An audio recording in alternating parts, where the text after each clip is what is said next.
Good afternoon. Thank you for joining us for today, Tuesday, June the 6th, is HUD's Urban Development and Zoning Committee meeting.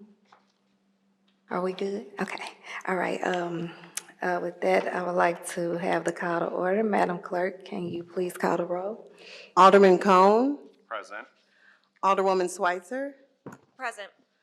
Alderwoman Soignier, Present. Alderman Browning, Present. Chair Clark Hubbard. Here. We have 5 present. You have a quorum. Thank you. I would accept the motion for the approval of the minutes for Tuesday, May 30th, 2023. I move that we approve the meeting minutes from Tuesday, May 30th, 2023. Second. Thank you. Madam Clerk, can you please call the roll? Alderman Cone, Aye. Alderwoman Schweitzer, Aye. Alderwoman Soignier, Aye. Alderman Browning, Aye. Chair Clark Hubbard. Aye. We have 5 aye votes. All righty, thank you. With that, we'll go to item number 1. I'd like to recognize Alderman Rasheen Aldridge on Board Bill number 28. Thank you, Madam Chair and members of the committee. Let me say, this is actually the first time at the Board of Aldermen I'm presenting the bill, so it's an honor to be in front of everybody. Before I start, if the clerk could read the summary of the bill, I would greatly appreciate it. The proposed bill, Board Bill number 28, introduced by Alderman Rasheen Aldridge.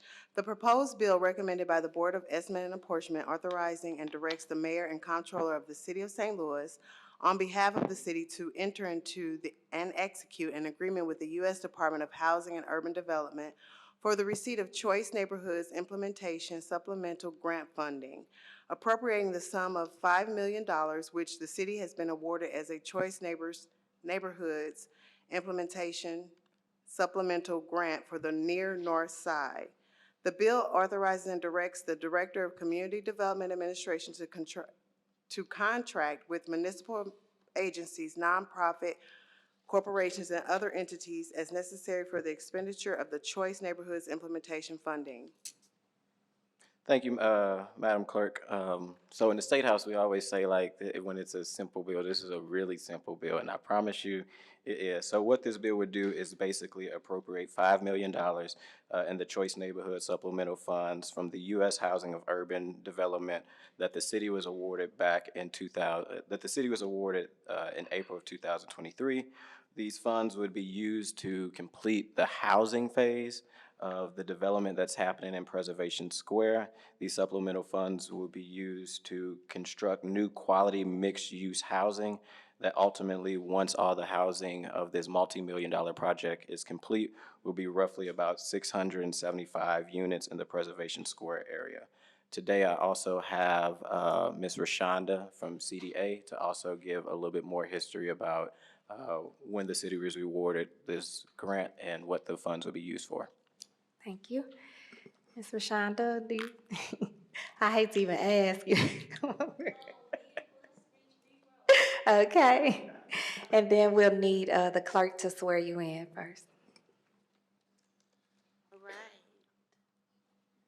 right. Do you swear to tell the truth, the whole truth, and nothing but the truth, or affirm to tell the truth, the whole truth, and nothing but the truth? Yes. Can you provide your department and your full name? My name is Rashonda Alexander. I'm with the Community Development Administration. Thank you. All right, so the Choice Neighborhood Initiative was an Obama administration initiative, and we initially received $29,500,000 in 2016 to service the neighborhoods, the people, and also housing. Housing received $20 million of that initial funding, which was used to leverage Choice Neighborhood funds, along with other things like LIHTC and the city support and tax credits, et cetera. So what happened over the course of time with rising construction costs, housing has completely skyrocketed. And our country, in particular, Secretary Fudge said our Choice Neighborhood cities need some help. So St. Louis is one of 16 cities who applied for this grant, and we received it. And it's an additional $5 million towards the supplement for housing in particular. That's basically it. Did you have any questions? Great, yes, we will go through the committee members and see if you have any questions. Alderman Cone? Thank you. Can you just maybe explain for the general public, choice neighborhoods, it's been around for a while, as you mentioned. Can you help identify for the folks at home, where are the choice neighborhoods in the city of St. Louis? Yeah, For the thank neighborhoods you. that are participating in choice neighborhoods? Yeah, so that's a great question. Our choice neighborhood is called Preservation Square, but it's really a rectangle, if you want to be super accurate.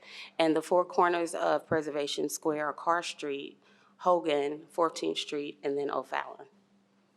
That makes up Preservation Square, which is considered the choice neighborhood for the city of St. Louis. And then, can you also maybe break down a little bit the $5 million? What will that be spent on specifically within Preservation Square?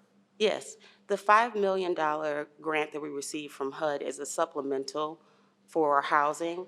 The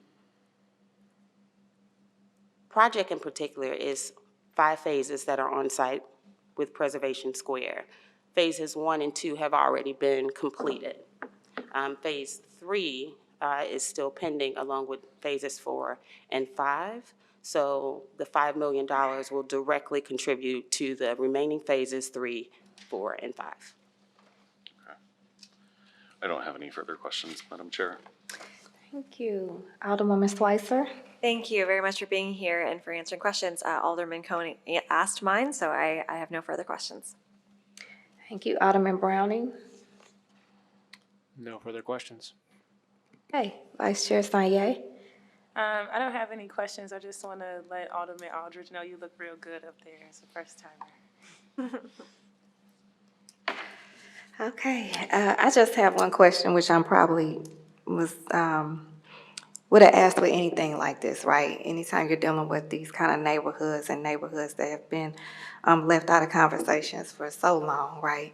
And making sure that we are intentional about that. And it would go for you and Alderman Aldridge to make sure, just because I don't see any in the room and I'm not sure if people are following some of the different things that are moving, but have the neighborhoods in the Preservation Square footprint continue to be in conversations about the developments going on down there? Yes, they are continuing to be in conversations about the development in the neighborhood. Initially, to receive the award back in 2016, USI, which is Urban Strategies, held over 200 public meetings with the neighborhood to get the initial grant, and we've still been actively meeting as most recent as, was it March? This is June. So a few months ago, we had a meeting at Jefferson Elementary. So it's very imperative for us to have economic justice in the area and to engage the community. And it's also a requirement for this Choice Neighborhood Initiative grant through HUDs to engage the people as well. Okay, thank you. You ain't gotta move too far. I could move it over. And to jump in, so I grew up in the neighborhood where this development is happening, and my family grew up down in that neighborhood. So we have seen, I think, projects like this that has not had not just community input, but actually the community feeling like that this is a space that, or these projects would actually benefit and help them. Coming into this role as alderman, I knew that this topic is a little iffy because there has been broken promises to folks that have been told that it's going to be one thing and it's going to be another. So before I filed this piece of legislation, I met with some stakeholders in the Carr Square neighborhood to talk directly about this and to have conversation on what is the best way that not only I can move forward, but we can move forward as a community to make sure that this is done in an equitable way, but it's also done in a community-driven way. And even outside of the people who, in that meeting, I've talked to residents who currently stay in the preservation kind of phase 1 and 2 to get their opinion on how they feel about it, the people in the Murphy Park area, and ones across the street that is like those multifamily flat homes that are not part of preservation. So for me, even as I was running for office, it's critical that any piece of legislation that I have, especially knowing something that has such, I think, such a need to make sure that that community engagement is there. I'm taking the steps to do that, not just during this process, all the way through the board. So I have done that, and I want to continue to do that as this process moves, so the community can feel like that their voice was part of the process, even if they agree or don't always agree with the way that it's going. Thank you so much. I think that we all have a commitment to our communities to make sure that we stand up and advocate for them as much as we can, make sure their voices are heard as much as they can. We know that these hearings are where their voices can absolutely be heard, so making sure that they even know about this part of the process. And I thank you for your intentional efforts to do that moving forward. I appreciate that. And with Madam Chair, I would ask for consideration of the bill to be voted today. Okay, with that, I'll accept a motion that we pass Board Bill 28 with a due pass recommendation. So Motion moved. to, Second. Previous rule.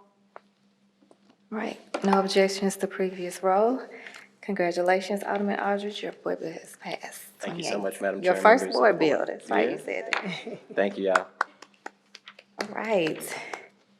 So with that, we want to move forward with the presentation, if we're checking to see if it's okay. So we are checking to see, because we want to make sure that the public can see the presentation that SLDC has prepared for us on not only the new scoring system, but the new development processes and everything. So what we'll do now is just begin with introductions. We'll have, I know we have a great group here, and I know they're all here to celebrate Mr. Knuckles' birthday. It's like his birthday party. No, I'm saying, no, this is, the SLDC department is here, and I thank them all for taking the time out to come and not only give us this presentation, but answer questions, and I want to make sure that I'm respectful of their time. So what we'll do is have Mr. Richardson, Director, get up, and we can swear everybody in at the same time, just in case, give us introductions of everybody in the room, and hopefully by then we may be ready for the slides to be presented.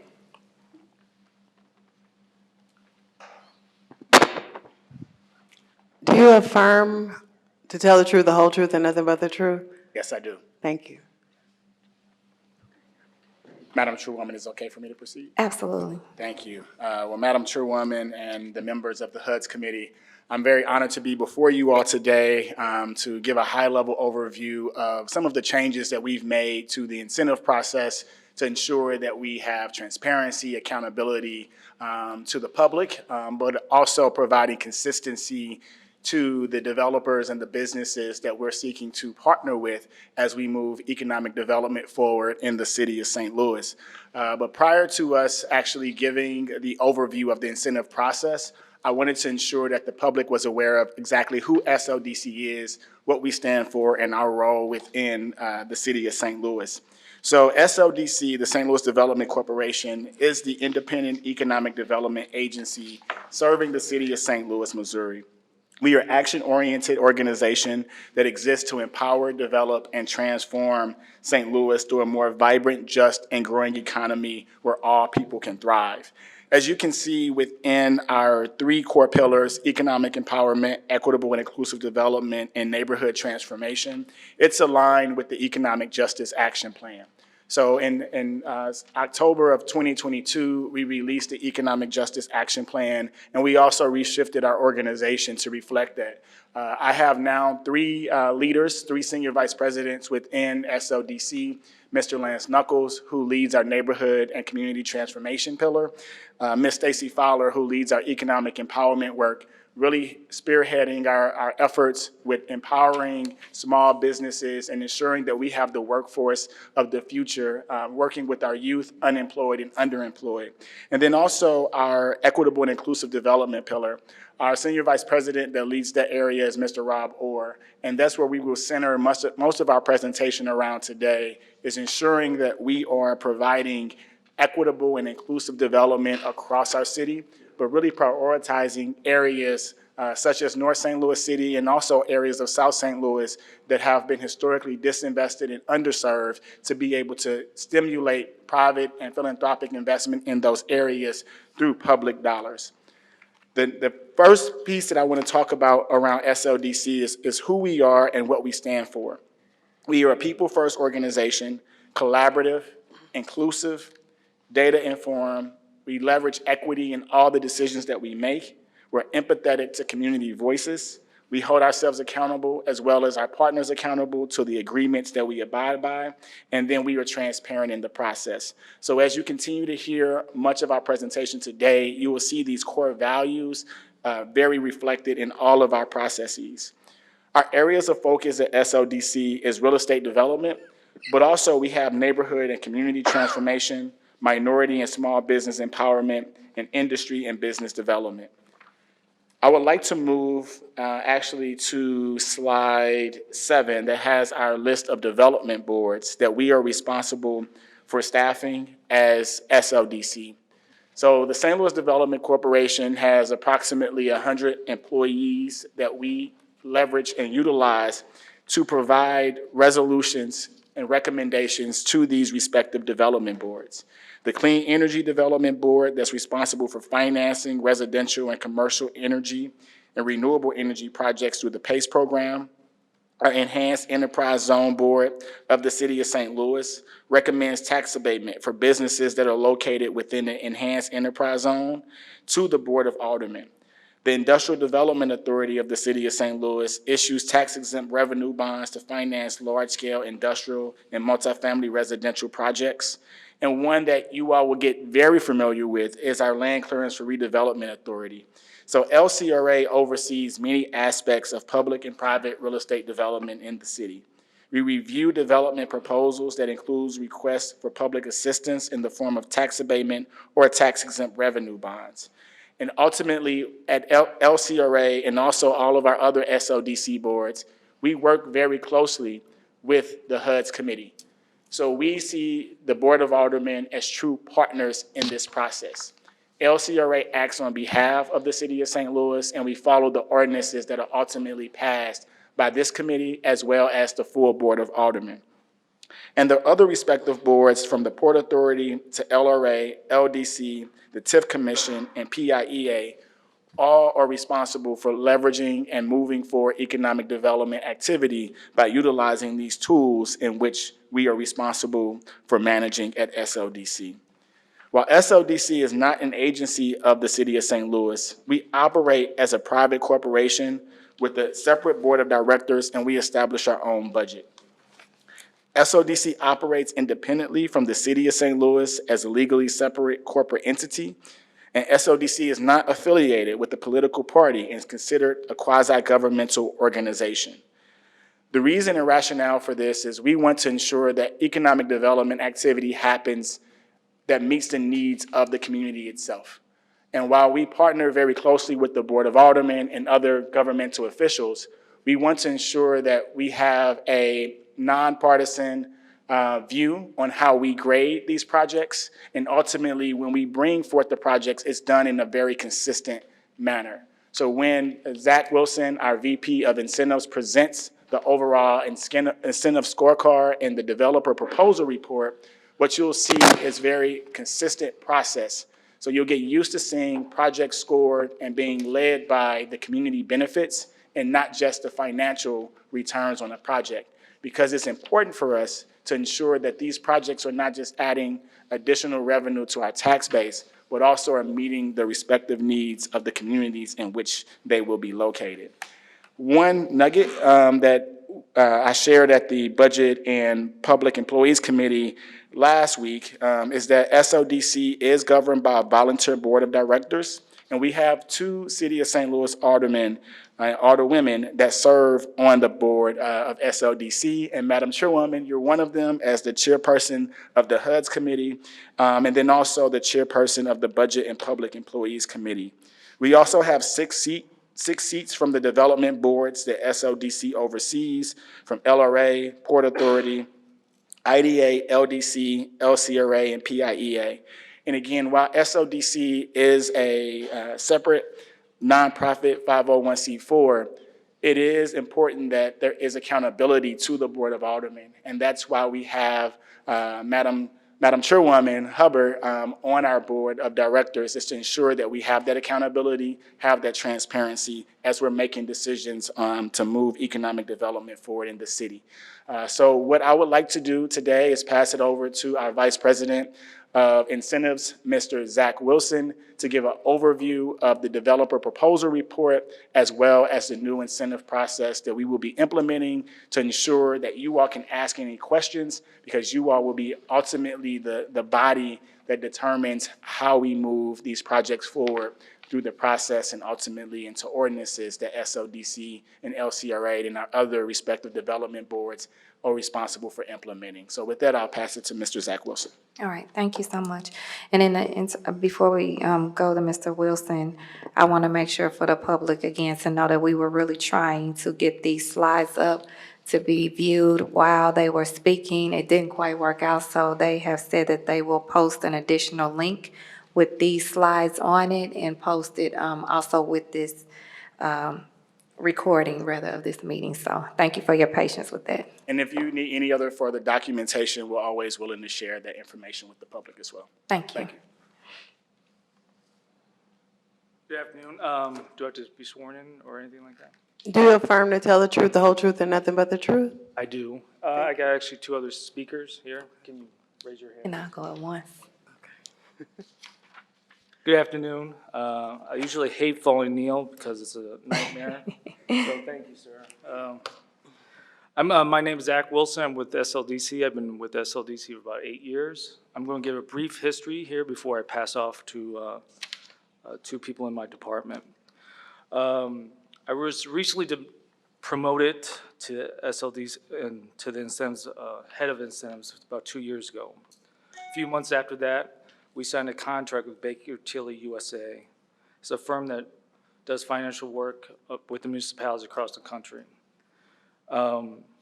In that contract, we assess the current processes and incentive processes that we administer through SLDC. We engage with leaders, the community, and developers to find what was working and not working. Also, we looked across the country what other cities were doing and what they were not doing. After engagement and assessment, a new process was developed. The major new piece of this process was community scorecard. And with this community scorecard, we moved it up to the top of the process. Most communities moved it back in the back where there's not much teeth to it. We also did neighbor engagement, and that was for all projects over $1 million,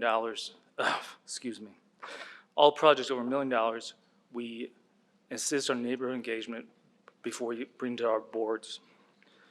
We have two packets here. This first packet will go through the neighborhood scorecard, the community scorecard, and financial scorecard. And this second packet will go through what we will include on all redevelopment plans moving forward. I got Andrew Knopp and Jake Nierup here to speak on it. Thank you. Thank you.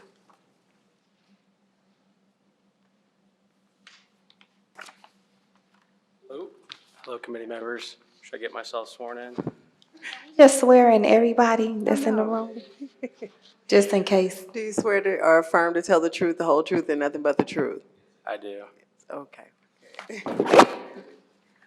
All right, so I will be talking a little bit, it'll be a little bit repetitive for what Zach just went over, but talking about our incentive reform process and then the community benefits scorecard, which I have kind of become the person that does the scoring for our projects. So hopefully you're following along the slides. I think in some cases it might be useful to be looking at the slides while I talk.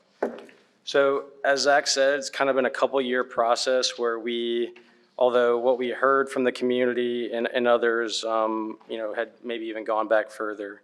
So a couple of themes emerged from things that people were telling us. One is that incentives should be a tool for public benefit and not just a financial gap filler for developers. And then kind of on the other side of things, developers as well as the public desired a clear, predictable method of incentive evaluation. So what we did, as Zach mentioned, was we contracted Baker Tilly to assess our financial model, develop the community benefits scorecard, and create a new process of incentive evaluation for us. So the results of that were they received, and we as well received extensive feedback from developers, the Board of Aldermen, public schools, CDCs, neighborhood groups, PDA, and many others. And then from the results of that, we have a new incentive process, slightly different from before. We have a newly tweaked financial model, but substantially similar. We have a new fiscal analysis report that we can provide to the public that kind of gives context and more narrative forms of the financial analysis, and then the community benefits scorecard. And then going forward, we hope to continue to improve our processes. We're going to evaluate the community benefits scorecard and hopefully evolve it periodically over time to make sure it's doing what it's intended to do. And then in general, we hope to become more transparent, digital, and accountable. So I'm going to go on to the process slide, which shows on the right side a process overview. So this is basically linear for how our process will work. Many of these pieces are not different. What's different is that after someone applies, the first step is that they're scored according to the community benefits scorecard, and they must meet a minimum threshold to get to the next stage, which includes fiscal analysis, developer vetting, negotiations happen. As Zach mentioned, we've kind of codified now neighborhood engagements. There has to be some level of engagement for projects over $1 million. And then what I might also point out too is that at the very end, our reporting and compliance has always kind of been required, but we've now hired a new person to kind of beef up that and make sure we're more successful at doing those things. All right, so now on to the community benefits scorecard. On the left side, I've got just kind of bullet points of what I think that it achieves. Kind of to reiterate, it puts community benefits first. That's the first thing. A project needs to have some level of benefit to the community before it moves any further. It's hopefully clear and predictable, and it allows developers to kind of preemptively score things themselves and maybe tweak their project accordingly if they're not going to get to the level of abatement they think they desire. It communicates more of the why projects should happen, kind of a story behind it. If it provides affordable housing and good transit access and kind of revitalizes areas that need it, it gives us more of that kind of softer reason why projects should happen. It's a menu of options, so there are certain categories that basically are location dependent, but there's also categories that allow a developer to make a community benefits contribution or add affordable housing into their residential project to get to the level of incentive they desire. It hopefully incorporates planning principles and values, and it also complements other initiatives. So our own economic justice action plan, MetroLink expansion, there's a category that will include basically supporting development around those new stations if that ends up happening. The neighborhood planning efforts will incorporate more directly this scorecard into it. And then it establishes a ceiling. So there's 3 tiers, which you can see on the right. You have to get a minimum of 30 points to even be considered for incentives, but then there's tiers above that, which allow for higher levels of incentive and for longer duration. And it should just be pointed out that those are ceilings, and then we use the financial analysis to kind of dial in on a specific amount. And then at the very end of this list, we got a community benefits agreement in all caps, because if a developer basically accepts a certain score, we write those categories into the redevelopment agreement, and that becomes a community benefits agreement that they must abide by. Next slide, I have the residential scorecard and the mixed-use scorecard here. There's also a commercial scorecard, but the mixed-use scorecard includes the categories in that as well. So, and then not to go through all these, but you can see that there's varying levels of points. I have a few categories kind of starred for different reasons. They're not necessarily more important than others, but like one, for example, is the geography. So as part of the Economic Justice Action Plan, the consultant indexed the entire city based upon need and opportunity and created a economic justice index from 1 through 5. And that category awards points for those areas. So essentially more disinvested areas can receive more points just by projects happening there.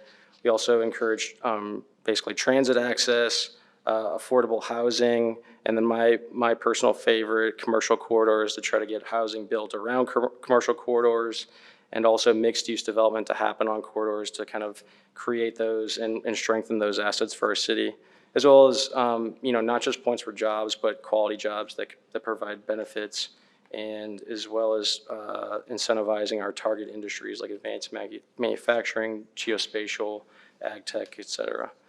So then the next slide, I'll just quickly I just put these in here to show that, categories, some of them are basically a yes, no, and you either get the points or you don't.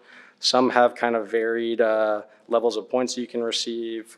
So transportation access and affordable housing are two of those. With affordable housing in particular, there's different levels of affordability a project can provide. And so, basically the deeper and more concentrated you provide affordable housing, the more points you'll receive.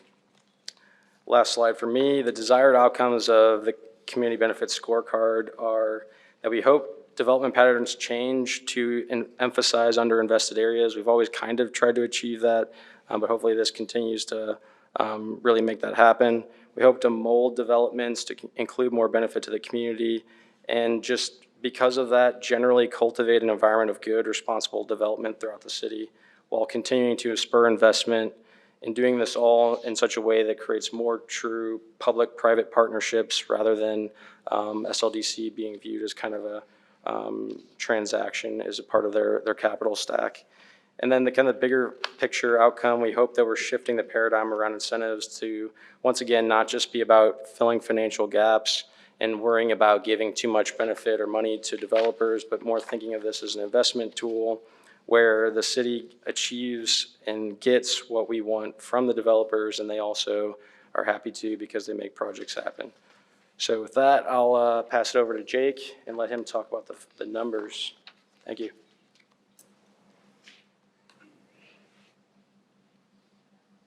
Good afternoon, committee members. My name's Jake Narup. I'm a financial analyst for SLDC.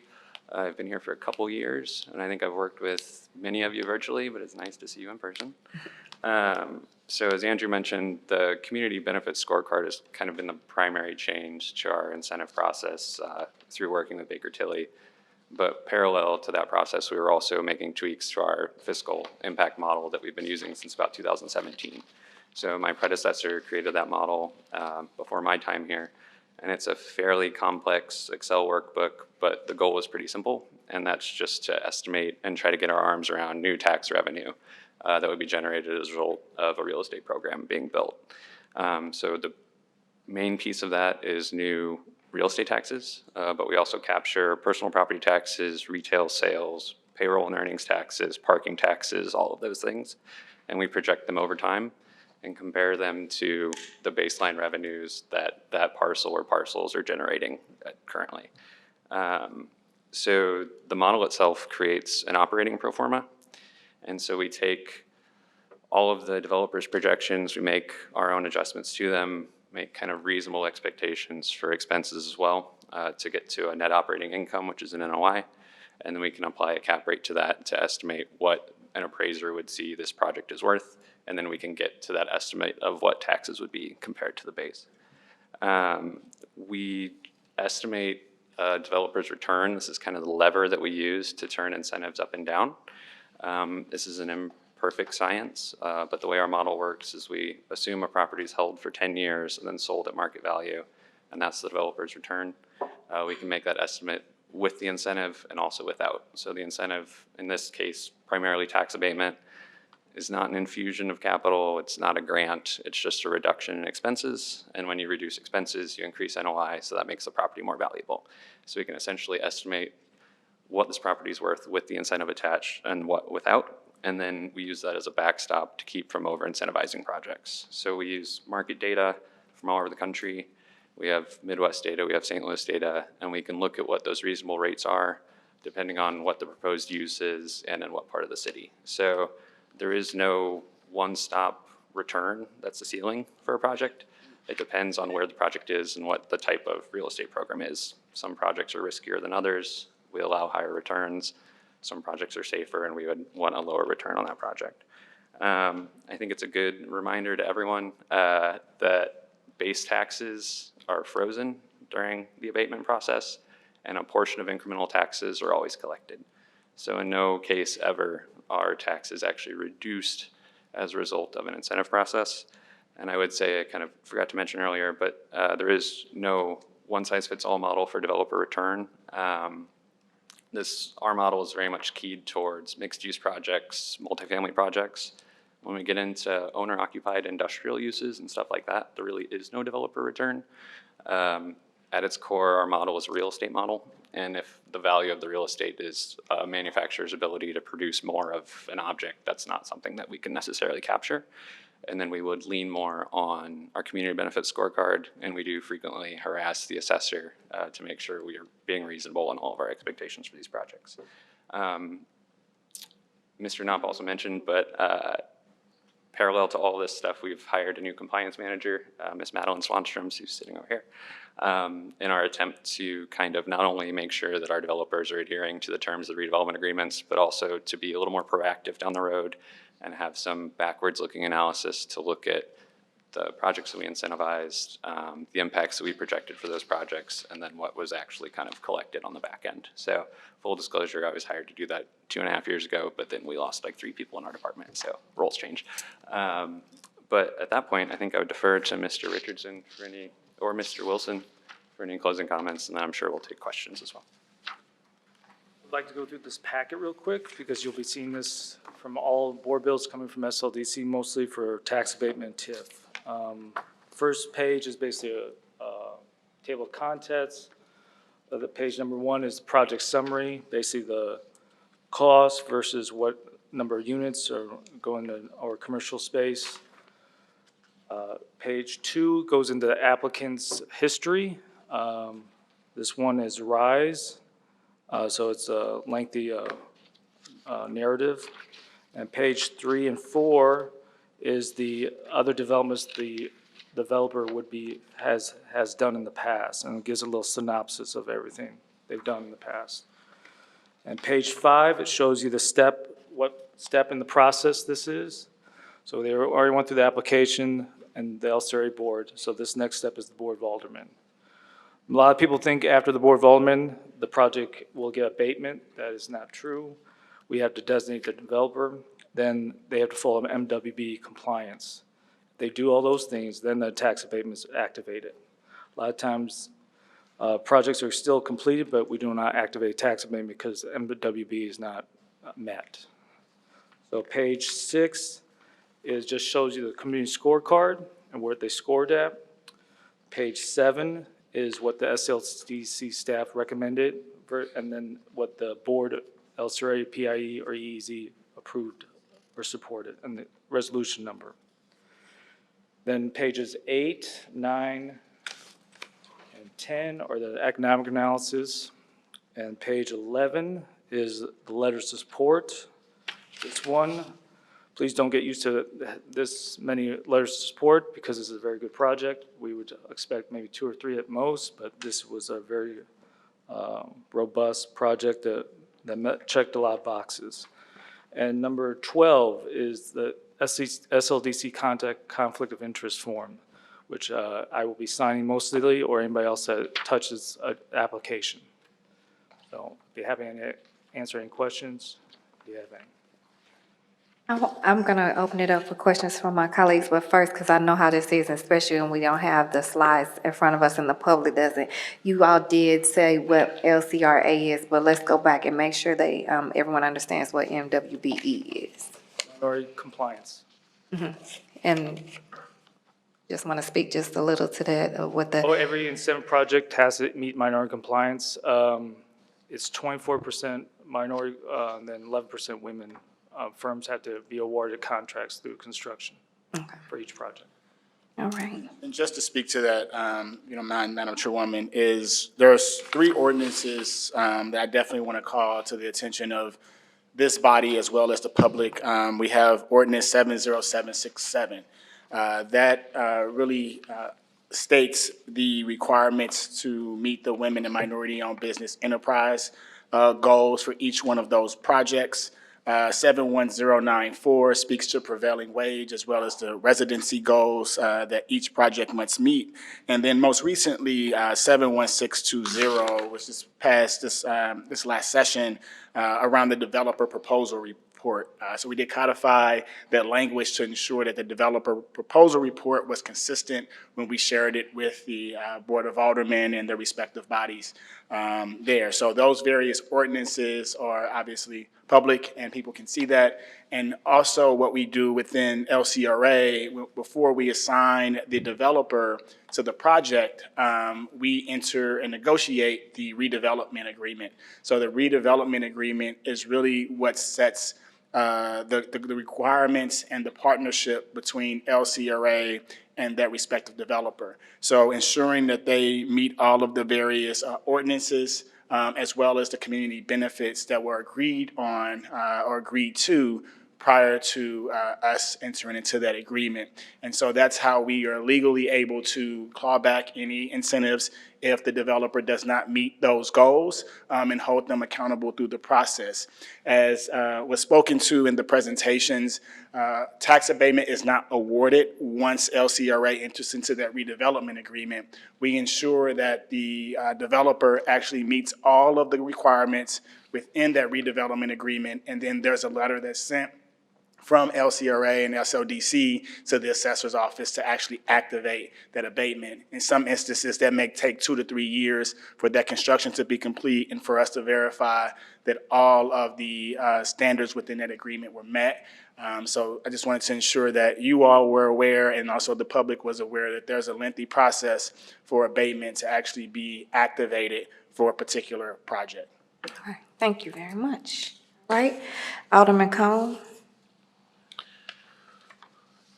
Yeah, thank you. I know I've had a kind of back and forth with the president's office about the scorecard, and I know they've been communicating with SLDC actually about this specific scorecard since, myself and Alderwoman Spencer at the time, and now Alderwoman Saunier, this development project is predominantly in our wards.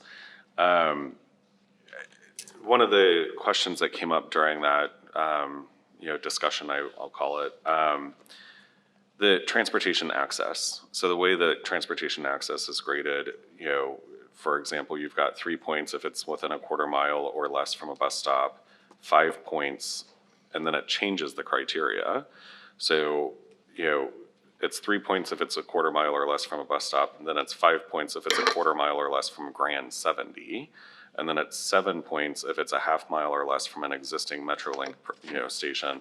And then it has optional underneath those kind of primary criteria, but it doesn't say what the value is associated with that. So this project, it got, I think, 5 out of 9 points for transportation because it's a quarter of a mile or less from the Grand 70 bus stop.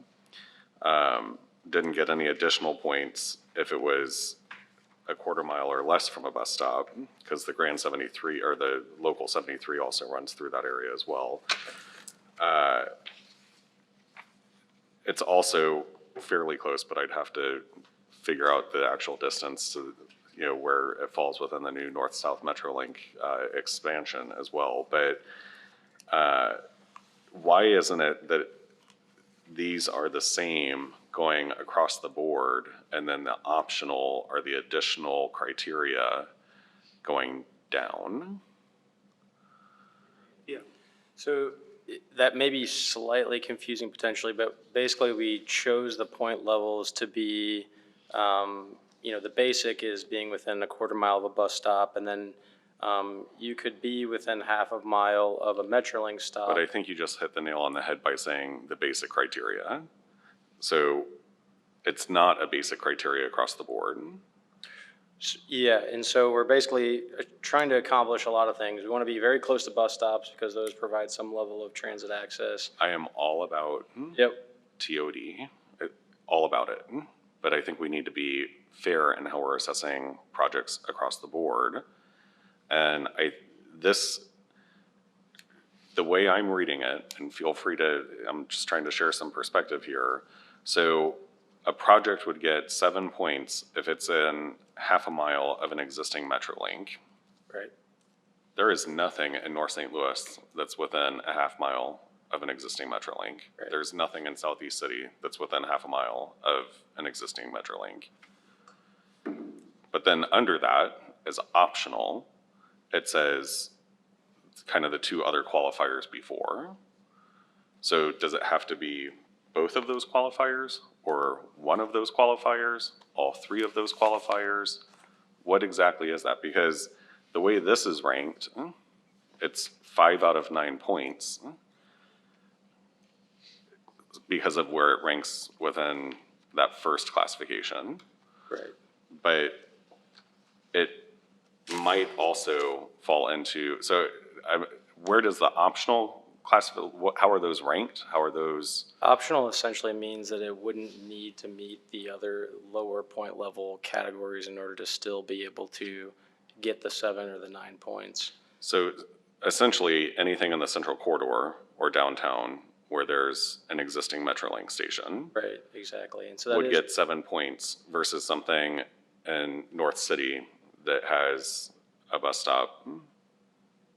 and within a quarter mile. hopefully by trying to prioritizing rewarding the most points for the North-South Metrolink expansion, we're doing two things with that. One, being able to provide access to people in the more residential areas in North City that need it, obviously, and as well as parts of South City, and also encouraging transit-oriented development around what that new route would be to hopefully make that new route then more successful as well. So it's kind of a tricky thing to accomplish everything, but hopefully that does achieve some. And I support that, you know, again, fully support transit-oriented development. I'm trying to still work with Metro on, you know, the implementation of North-South Metrolink, you know, would like to see it go slightly further into Dutchtown. You know, where they have it cut off right now, it makes absolutely no sense for just the infrastructure alone. But what I'm hearing though is, so you're prioritizing existing Metrolink and North-South Metrolink. North-South Metrolink in many respects makes sense, particularly in North City, South St. Louis, not as much in the central corridor. But then that's literally only the eastern half of the city. There's still areas in Northwest City that aren't going to be near an existing line or the North-South Metro line. So I mean, to be fair, the rankings on here, if you score 50 points or more, you're going to get awarded pretty much the full allotment of incentives, which all of North St. Louis basically automatically gets a 50-point score. So noted, like all of North St. Louis is automatically going to qualify. I'm just trying to understand the rankings for this specific category because I want more transit-oriented development, but bus stops are just as important as light rail. I would say two things to speak to your question, Alderman Cone. The first is, as we were creating the scorecard, we took into in consideration the actual location and the demographics and the geography of each parcel, of each neighborhood. And so as we develop the Economic Justice Index, to your point, if it's not, you know, next to a transit-oriented development project currently, or bus line, we took into consideration that within the actual Economic Justice Index and what they qualify in those other buckets to account for that. And so it would not say that, you know, we're taking anything away from projects that are not located next to a transit-oriented transit line. Ultimately, what we were doing was trying to think through the rubric around how do we award incentives to areas that have been disproportionately impacted, disinvested, and prioritizing that first and foremost. And then projects that are in the central corridor and downtown, we want to promote points and opportunities for projects to be closer to those transit areas. And what that does is allow easier access for individuals to visit or be employed at those developments that's happening in the economic engine of our city, which is downtown and the Central Corridor right now. We want to continue to see that to grow, and in order to do that, we've incentivized, to your point, areas in North St. Louis City and Southeast and the Economic Justice Index 1 and 2 areas as a top priority, even without being connected or close to a transit line. So they already qualify, as you spoke to, but it was giving additional consideration to projects that are in a Central Corridor to incentivize them to be closer to transit so individuals can have greater access to those development projects.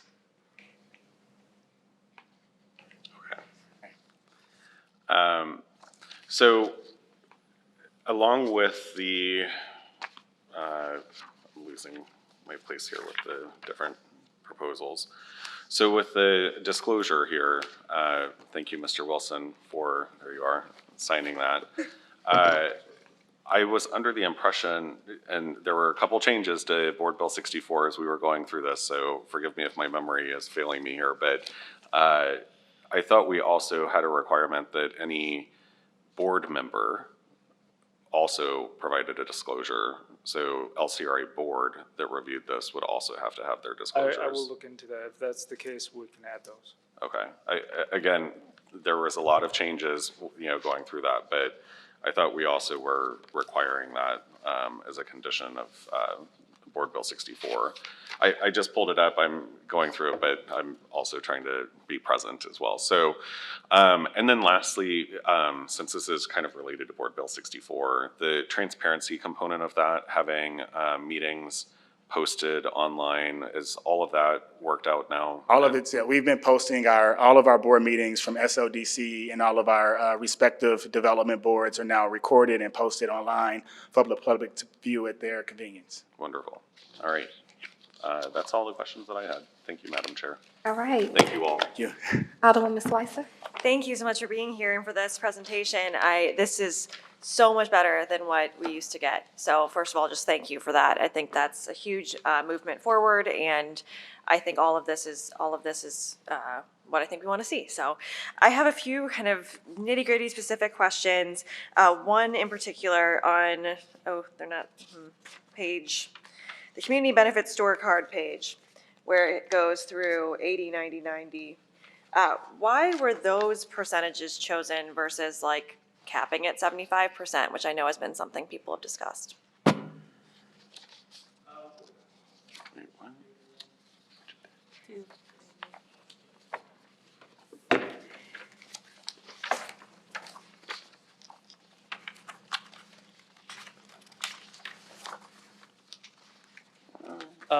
Tier 2, 1090 and 550, that was the basis we do for LIHTC projects, that we award that for all LIHTC projects. That's why we kept it at Tier 2 like that. Okay. 10 and 80 is not far from 75, so we thought, that was the cap though. So Sure. that's the ceiling. So if we think they deserve less, we can always come down. So. And that's interesting with how that relates to the score and coming, what do you imagine that a developer would say, but we got 39 points, we should get the maximum 80%. How do those conversations happen? I'd love to know more about that. We have those conversations already. Sure. Yeah, so basically the rate of return is maybe higher than we expect, so that's why we would reduce the amount of abatement. So that's the scorecards, community scorecard sets the ceiling, then the financial scorecard kind of narrows down to what percentage we were looking at. Okay. And the 89, those percentages you feel pretty sure about that those are the max that you want? Correct, yes. And to be honest, a tier 5, anything at 25 years would definitely have to be North City or a major project like Cleveland High School, something along those lines. Cleveland High School is music to our ears here in South City. Don't say that too loud. What's going on? The score sheet, the mixed use on the next page, the residential score sheet, the mixed use score sheet, similar kind of question. how were those specific max point numbers chosen? Obviously, to prioritize geography and affordable housing, that's very clear because those are so much bigger than everything else. But then between 5 and, I think the lowest here we have 2 points, tell me a little bit more about those numbers. Yeah, so it was really trying to calculate and understand based on historical data on all of the projects that we've seen that received incentives previous to us actually putting the scorecard in place, as well as Baker Tilly, who we partner with to develop the scorecard, looked at other practices from across the country to get the best standards as to what would be the appropriate level of points to award for every AMI level, for example, as it relates to affordable housing. And so what we aim to do was to have incentivize greater points for access to lower income families or residents to ensure that they had access to these projects, specifically those that are happening in the EJI 4 and 5 areas, which is our downtown and central corridor.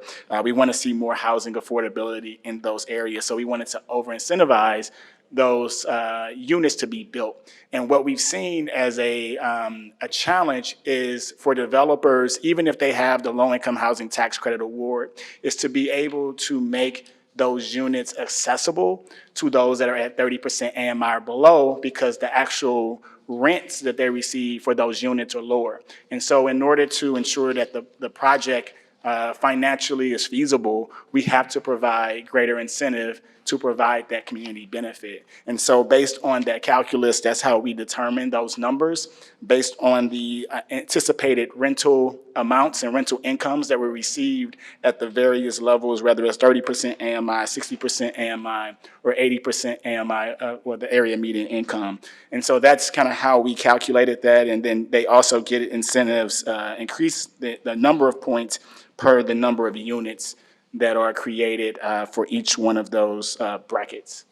Right, and I do appreciate that it says max possible points, so that there's certain projects, if it's 80% AMI, for example, you're gonna get lower amounts of points. 50 is Yes. the highest possible that you could possibly get. That's correct. And one thing I do want to clarify for this board, I think is very important for you all to understand, is that when SLDC or LCRA puts forth a recommendation for abatement, it's simply that, a recommendation, right? And so you all have, as the HUD's committee, and the Board of Aldermen, to ultimately adjust that recommendation through the process. And so if you find things to say, hey, this doesn't really match up with our vision for this neighborhood or the community, based on that feedback through the process, you can adjust that down. And so ultimately what LCRA abides by is the ordinance that's passed by the Board of Aldermen. And so through the process, if we recommend 75% tax abatement over 10 years for a particular project, you all can recommend and say, hey, based on community feedback and other input, we believe this project is financially feasible and can add enough benefit at 50% of the tax abatement level, and then that ultimately is put into the ordinance. And what that does for LCRA is set a max for the level of tax abatement that we can offer to that developer through the redevelopment agreement. And so even if you come back and say, hey, we want to provide 90% AMI, or 90% abatement for a certain period, or 75% abatement, that sets the cap for LCRA, and we can always go lower if we determine, based on the market conditions and the negotiation with that developer, that we should move it lower. So we're always acting under the ordinances and direction of the Board of Aldermen. Right, that makes sense, and this goal is standardization Exactly. of what we're seeing, and then we can say, you chose 5 points when you could have chose 9, why? Exactly. Yep. And then at a certain point, you might say, well, this project is just not gonna happen without this. This is where we're at. Exactly right. And so usually in the HUD's committee meeting and a hearing, we have it open for a public comment, as well as a developer to come and speak about their project itself. And so that's a time where this committee and others can ask questions directly of the developer around the various scores and the various components of that development project itself. This is great, thank you. Let's see, I had a few more, I think. let's see, where did I put my note here?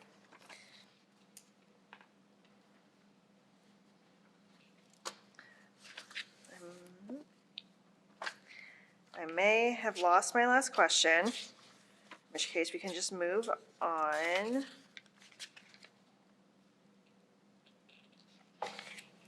Yeah, I've lost my last question, so hopefully someone else asks it. Thank you so much for your time. Thank you. And it might come back to you, just let Maybe, us we'll know. She gave us a good segue to, when you were explaining and answering her question, and thought about the infamous but-for question that we ask all the time. So Yeah. that's the rules behind the but-for and this process. So Alderman Browning, did you have any questions? Yes, so SLDC recently implemented neighborhood managers. I was wondering if you could speak a little more to their role and what they're supposed to do for the city in these neighborhoods that they cover. Yeah, so that's been a hot button question.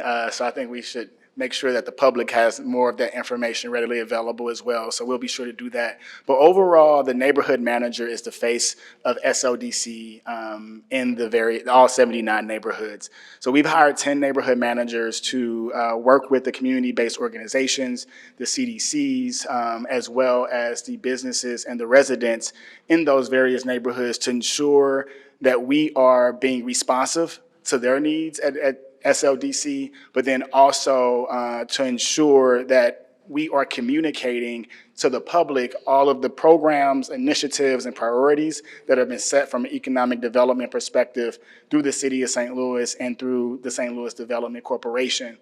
One of the unique pieces around the Project Connect area, the 6 neighborhoods surrounding NGA, is our neighborhood managers are actually supporting the planning process. And through that, as we begin to implement the neighborhood plans that are community-driven, one of the areas within the scorecard is being able to adjust some of the numbers and the figures to actually meet the community needs and the feedback from the community based on the plans that they submit to the Planning and Urban Development Agency. So that's the role of the neighborhood managers, is to really be the voice and the face of SLDC, but also be the voice and the face of the residents and businesses and the stakeholders as we're making decisions around allocating resources and also the type of development projects that we are prioritizing for these respective communities and neighborhoods. Okay, thank you. And what concerns, if you have any, that have come up since the implementation of the scorecard? Have you identified any concerns with that so far? Are you looking to make changes in the future as the city's needs change? Yeah, so again, as I spoke to, that I think the great thing about this community benefit scorecard is we can change it over time to reflect the needs of not just the city as a whole, but each neighborhood as we get more feedback around what are the things that they want to prioritize in their community and in their neighborhoods, whether it's affordable housing, whether it's grocery stores, whether it's industrial development. SLDC can adjust this scorecard to incentivize projects that aligns with the plans of those respective neighborhoods. So that's a unique component of the scorecard. And I'll let Zach speak to some of the feedback that we've received from developers as well as the residents and businesses as it relates to the scorecard overall. Then we're probably going to, in probably a couple months, kind of look overall how the projects have scored and maybe adjust a couple of tiers. But so far, we there's a sustainability officer about to be hired from the planning department. And once that person comes on board, we'll have that a scoring category for them to put their input on too. So those are the things that we're looking forward to. So the feedback has been pretty positive, to be honest with it. The public and the developers agree on one thing: they need transparency and they need to know what the process is. And this spells this out, and everyone's on board for that. So. Thank you. I do appreciate the standardization of the process, taking it out of the hands of the Board of Aldermen and making sure that we're being consistent across wards and across the city. I think that's a great improvement, and I'm a fan. Last question I have is about developer vetting. Now, the slide that we received, I'm just going to read it for the public since that's not available. It says SLDC will evaluate developers based on previous projects, compliance with previous development agreements, and will ensure that at a minimum, developers have no outstanding tax liabilities for previous projects. Can you speak a little more to what kind of things you're looking at when you're vetting developers, and what kind of things would disqualify someone from receiving tax abatement? Problem properties, back taxes, nuisance properties, well, problem properties, nuisance, the same thing. But also a track record with the minor compliance that is up to par. That's a major issue with us. A lot of times we probably not even process the application all the way through. We just cut it off as soon as possible because we don't want to waste anybody's time. And what I would say is one of the things that we've noticed with the developer vetting requirement is we look at all of the previous projects that the developer may have led, whether it's with that company or another company, because we know a lot of these developers many times change its names. So we follow the actual owners of those various entities. And as Zach spoke to, we will not even engage in a conversation or entertain an application from that party until they've met the previous obligations of those redevelopment agreements. And we are having conversations right now with developers who may be falling short on some of those requirements. And we've advised them and already articulated that we will not review their application until they meet the requirements because these incentives are not an entitlement, they're a benefit. And we have to be good stewards of how we manage that process. And so we are, again, ensuring that redevelopment agreements are being abided by, and it's going to have ramifications on future projects that developer brings forth to the city. Okay, that's good to hear. I think we all agree that when the city is investing in these things, that there needs to be some accountability and some level of quality that's ensured, since we are not aiming to hurt ourselves in the process. That all sounds good. Again, big fan of the scorecard and looking forward to seeing it play out and change in the future. Thank you. Thank you. Before we go to Vice Chair, I'd like to circle back to Alderwoman Switzer. Thank you so much. I remembered my question. So for the affordable housing points, is that dependent on how long the units will be affordable, or are these affordable, perpetuity, or do they sunset? How is it dependent on the project? Usually with LIHTC, it's a 15-year period. That's why we match the tax abatement for that amount of time. So it really depends on the program they're awarded. So that's why we match it with the amount of tax abatement. Right. I imagine there are projects I know there are projects that are funded in the city that are affordable going, they're affordable now, their plan is to be affordable in 10, 20, 30 years. That's the goal of the project. That doesn't receive any more points, or it's a max of 50, so maybe it would. It could. We would have to do more compliance on those type of projects that are not receiving a specialized tax credit, because usually the state monitors those type of programs. If we give a tax abatement of affordable housing that's not receiving tax credits, we would have to monitor that project or that project. Interesting. So that's How often is that the case, that they're not receiving state credits for their affordable housing? Well, it really depends on the area the units are in. So some areas can't charge higher rents, so that's basically some parts of the city are affordable just by market rate. So in those sections. But moving forward, we haven't had many of those applications come in like that, though. Right. So, yeah. Just interesting. I know that, we worry, I think, about when apartments and units stop being affordable and go to market rate and how that's going to affect folks. So thank you very much. Thank you. Vice Chair Sanye. Hello.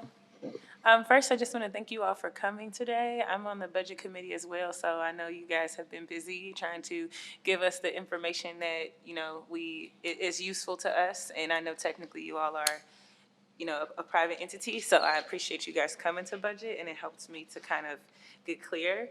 I have a couple of questions about things, and some are really just, I always take notice of just like, if you're at home and you don't do this type of work every day, sometimes the language in itself can be inaccessible to you and hard to understand. So some of it I just want to talk about. I noticed where it says neighborhood engagement, that it says it may be required. Like it doesn't say that it's it's absolutely required. So I'm just curious about the circumstances in which it may not be required, or how we go about gauging that aspect. What we've put on internally is a requirement of under $1 million. We don't require that, but over $1 million, we require at least some type of support letter of some sort. So it depends on the size of the project. Okay, and then also, and this is not exactly this, but I noticed, I think a lot of people are familiar with LCRA. I think that comes out a lot. I think what a lot of people don't know as much about or hear about as much about is PEIA. Can you all just talk about a little bit those two project differences? It's basically, it's like LCRA's cousin. LCRA was basically done for commercial and residential. PIA was mostly industrial. So it's basically the same, similar, provides tax abatement. Could even eminent domain. We seldom do eminent domain, but it's mostly an industrial form of tax abatement. Okay. I also wanted to, it is a little similar to Alderman Cohn's point earlier. I really like the scorecard in the development because I think, this is a huge step for our city, and I think it says something that we haven't had something like this before, but I'm glad for new leadership that brings this about. And I love that public transit is even considered, because often we don't talk about the connection between housing and our transit system, and then you just end up with kind of hodgepodge systems, and things are not connected and as accessible for our folks.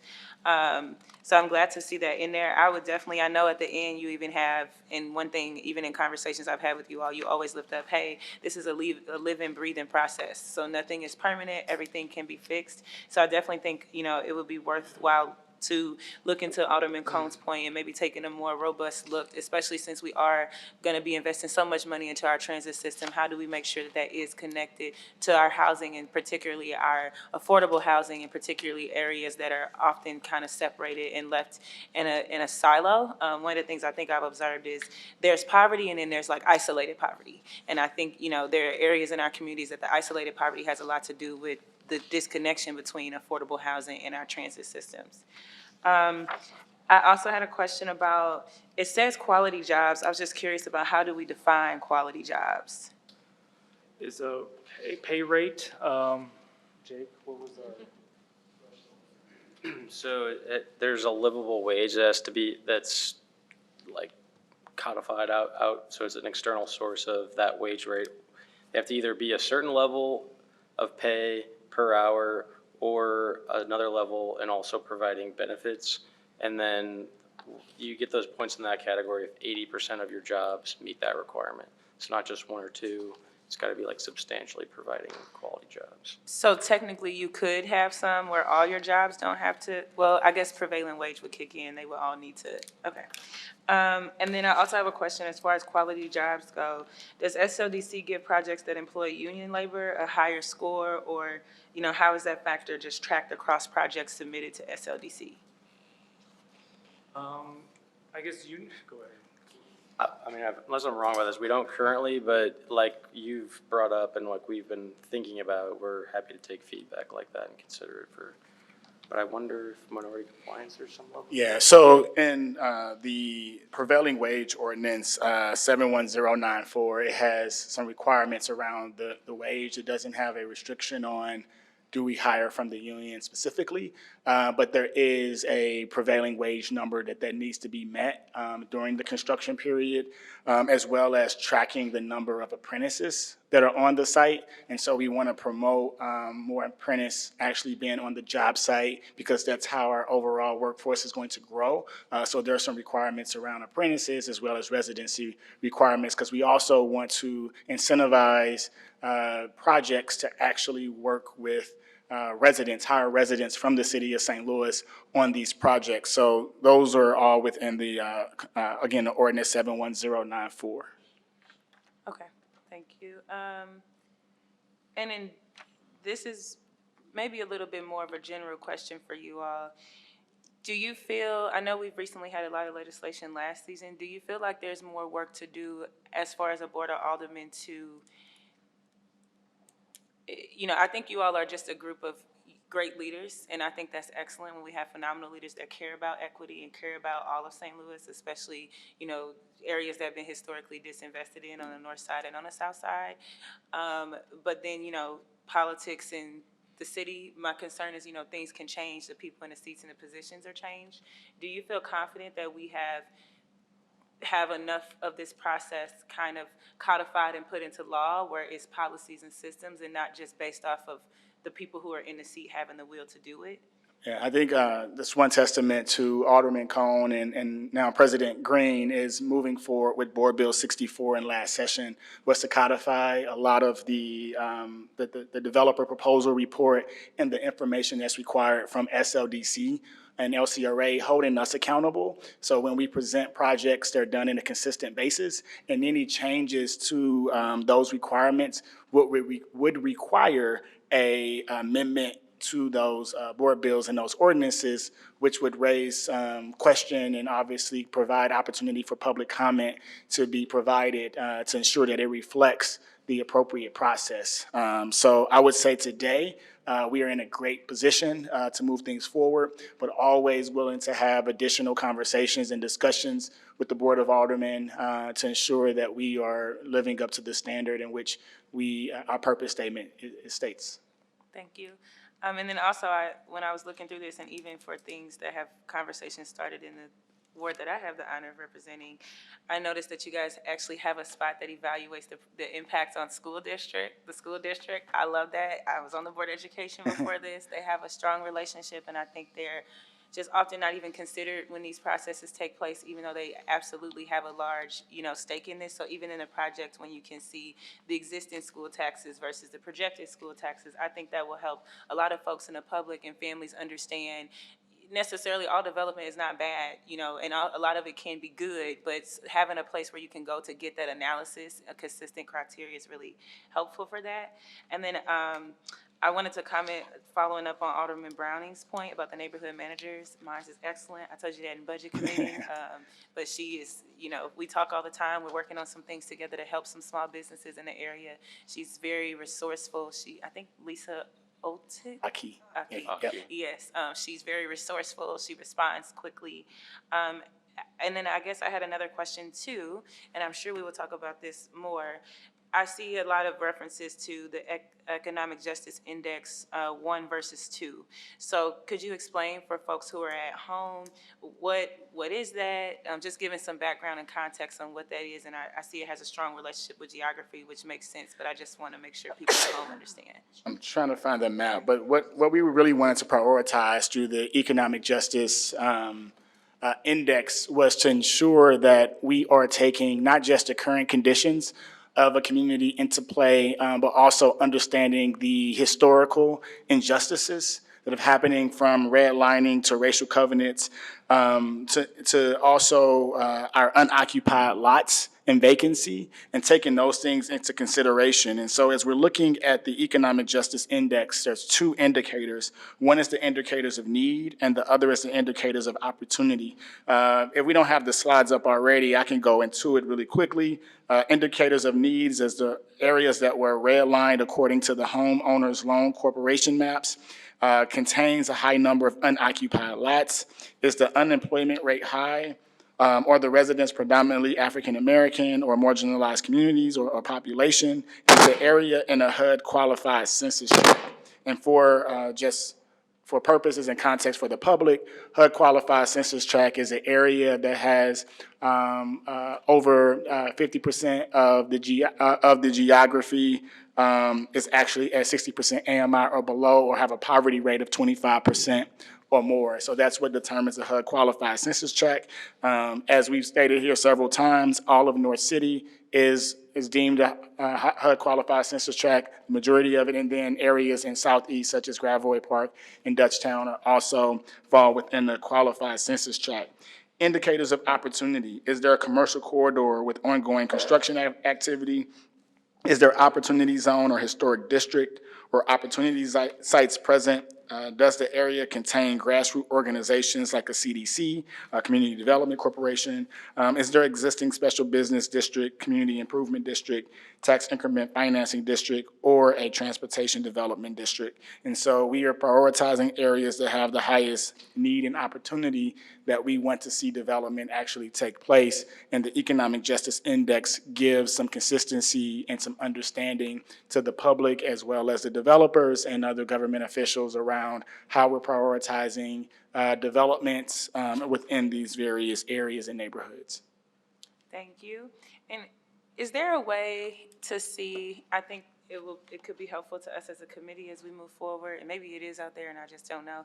Is there a way to kind of see, I think we talk about all the time like disinvestment and where it happens versus where it doesn't. Is there a map or some type of tool somewhere that kind of shows the city as a whole and the kind of like the different amounts of incentivization that have happened in each area?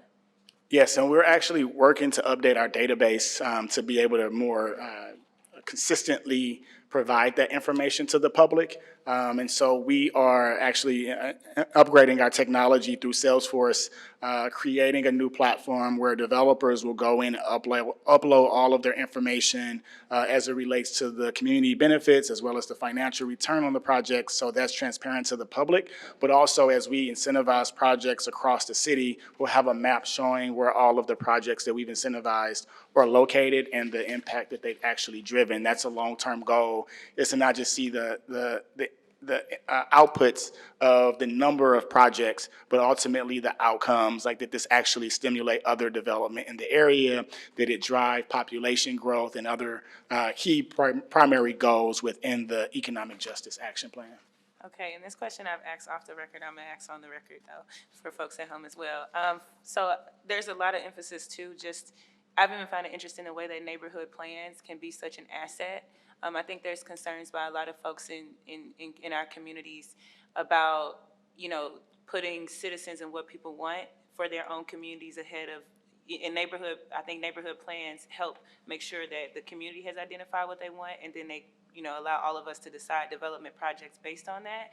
But obviously, every neighborhood does not have, you know, neighborhood plans, and I think that puts them at a disadvantage. I think it might even make our jobs a little bit more harder when we're trying to make sure that it matches up. What are you all doing right now to work on making sure that as many neighborhoods as possible have a neighborhood plan?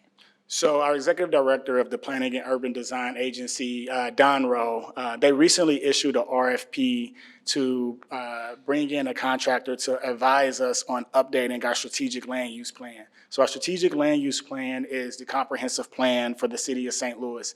And as every neighborhood or establishing their various neighborhood plans, they have to be incorporated within the strategic land use plan to really be identified as a true plan that has to be recognized by all development agencies and also the developers themselves. So as we're moving through the process of updating the strategic land use plan and also the respective neighborhood plans, we will be able to more readily reflect within our comprehensive plan of the city of St. Louis the type of development that we want to prioritize in the respective areas of our city. Excellent. Okay, only two more questions. Okay. Okay. In general, if I'm a constituent and I'm at home and I'm concerned about displacement and gentrification, and I hear about this scorecard and all of the economic justice plan, I mean, all of the other various things that I know are happening, what would you say to me that's happening that is actively working to make sure that our longtime residents and communities, as we develop and as we grow, we're not going to do it at their expense or their displacement? Yeah, for sure. So we want to actually reinvest into home repair programs for the residents that currently live in these communities and have lived in these neighborhoods for decades. Also, we have a real estate tax assistance fund that was created to support individuals that are low to moderate income to get access to funds to actually pay off some of their past due taxes, keeping them from ultimately being foreclosed and then taken through the sheriff sale and then ends up in LRA. We don't want to take those properties away. We want to support those individuals staying in those households. One of the things that I don't think the public recognizes enough is we talk about tax abatement for a lot of these large development projects. a single resident can also apply for tax abatement, and we have a more streamlined process for that resident, and that's why when we capped neighborhood engagement at $1 million, we didn't want to put an additional burden on the average resident that's seeking to freeze their taxes for a period, because there is development happening around them that may increase their overall the assessment on their property. And so they have the ability to actually freeze their taxes as development is happening too. So that's another program that we make readily available for residents. Okay, my last question, this is because I probably have gotten at least, I want to say more than 10 emails about this. Can you talk to me about your garden lease policies? So we have our director of real estate, Mr. Lance Knuckles. So I'll actually pass it over to him if he doesn't mind speaking to this program.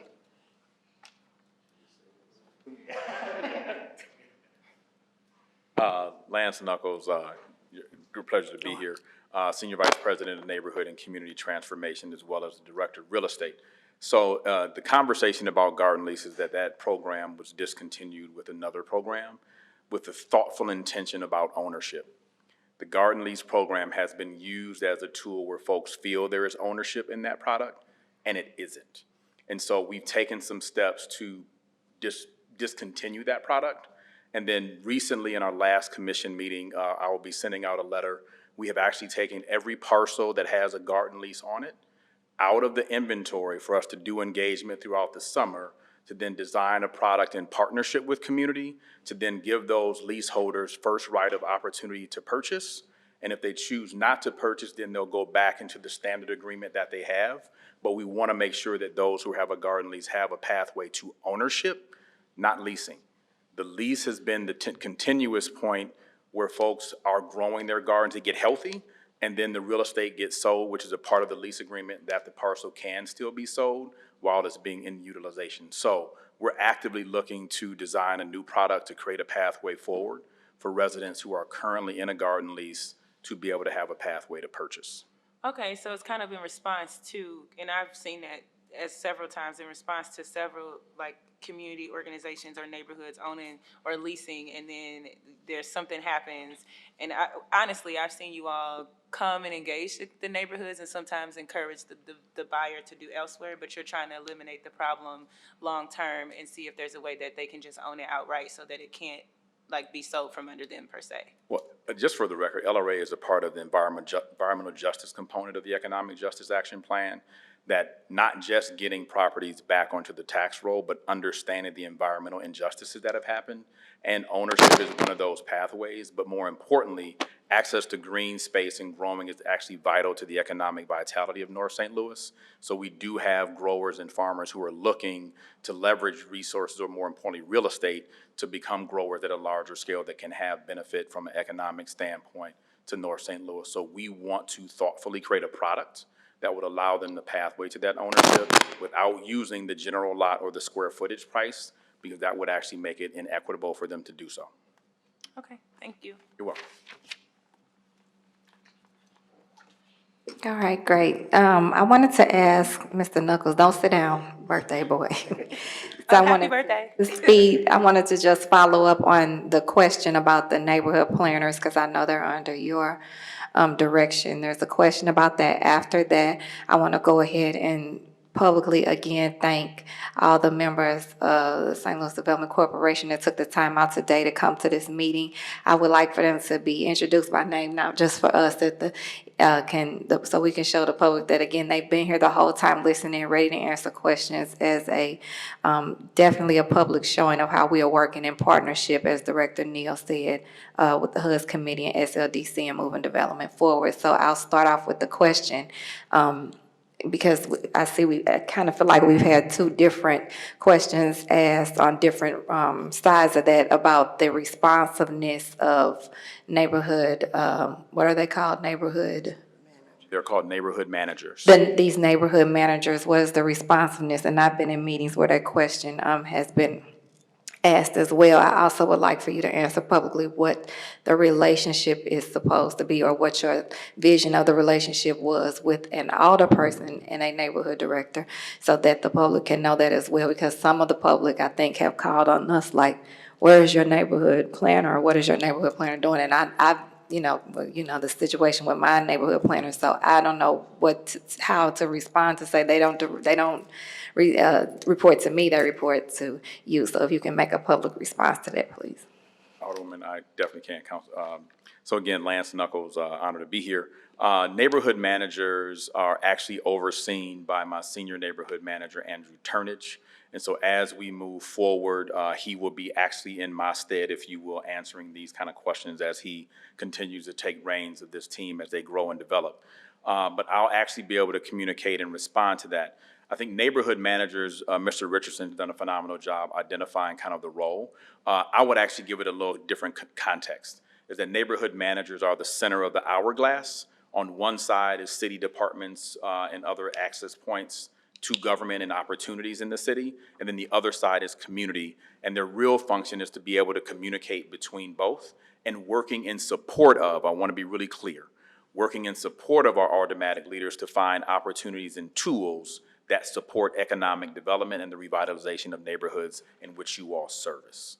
And so the responsiveness can happen very different ways. I know I have one neighborhood manager who was solely tasked to execute the small business grant program, which we're super excited to describe and inform the community that we've actually dispersed $4.5 million to 900 small businesses, with 80% of those dollars going into HUD qualified census tracts across the city. And so he is now beginning to reactivate himself in a very different way to be able to be in the neighborhoods that he's responsible for building that relationship with.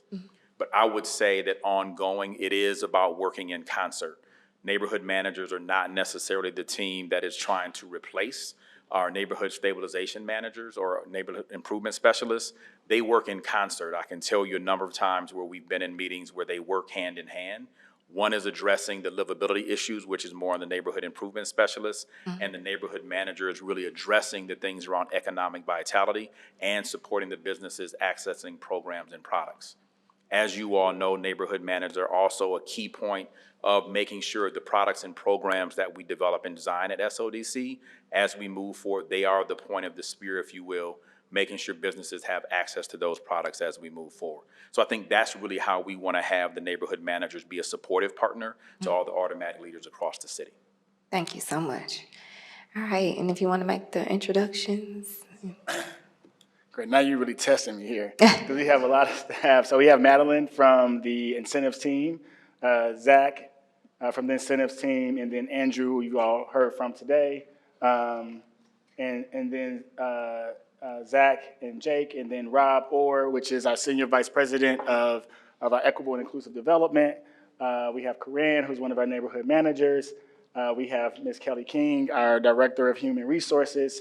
Then you all heard from the birthday boy, Mr. Lance Knuckles, as well as our Senior Neighborhood Manager, Mr. Andrew Turnage. All right. I think I got everybody right.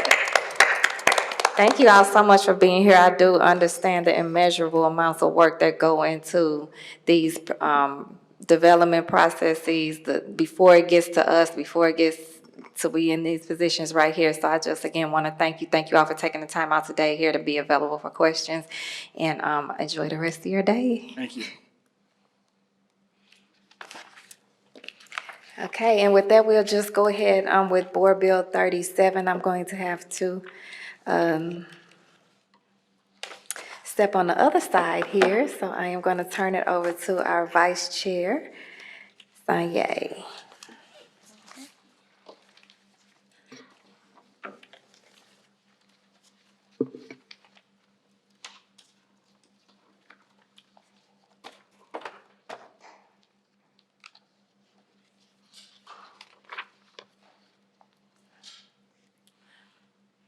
All right. Hello again, Alderwoman Clark Hubbard. Afternoon. Would you like us to start with the reading of a summary of the bill? Yes, please. Thank you. Please, Clerk. Board Bill Number 37, introduced by Alderwoman Shameen Clark Hubbard. An ordinance revising and amending ordinance number 71504, which created North St. Louis Small Business and Nonprofit Grant Programs, clarifying eligibility for such grant programs, eligible uses for funds available through such grant programs, and how the St. Louis Development Corporation will access applications for and make awards for such grant programs, ensuring such grant programs are administered consistent with relevant federal requirements, and removing barriers and addressing other issues impacting implementation of these grant programs. Thank you.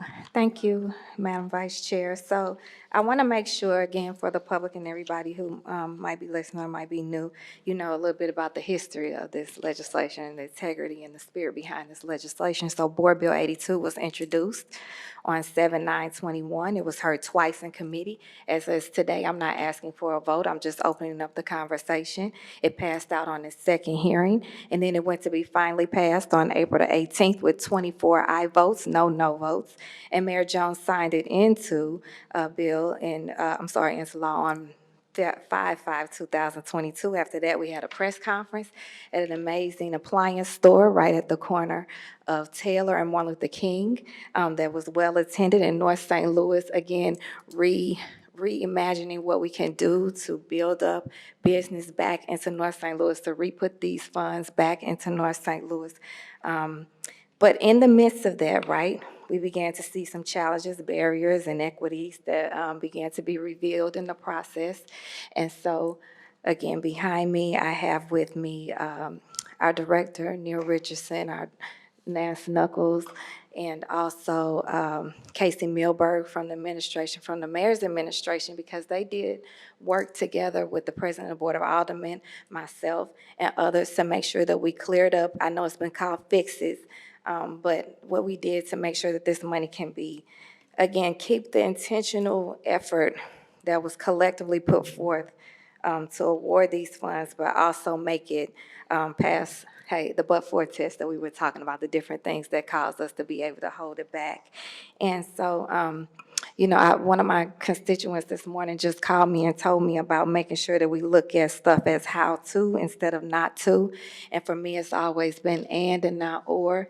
And so that's why I am coming to you all today for questions. I also reached out to some of our other colleagues to see if they had any questions. It's most especially the colleagues in North St. Louis, because the intentional, again, effort and spirit behind the vision of this bill and what it could do to reimagine development and revitalization in North St. Louis. I want to make sure, along with the others that worked on this, that integrity was kept, right? So, I know that sometimes we can get distracted by some of the misinformation that's spread, but I wanted to make sure that the history of this was conveyed once again as we move forward on it.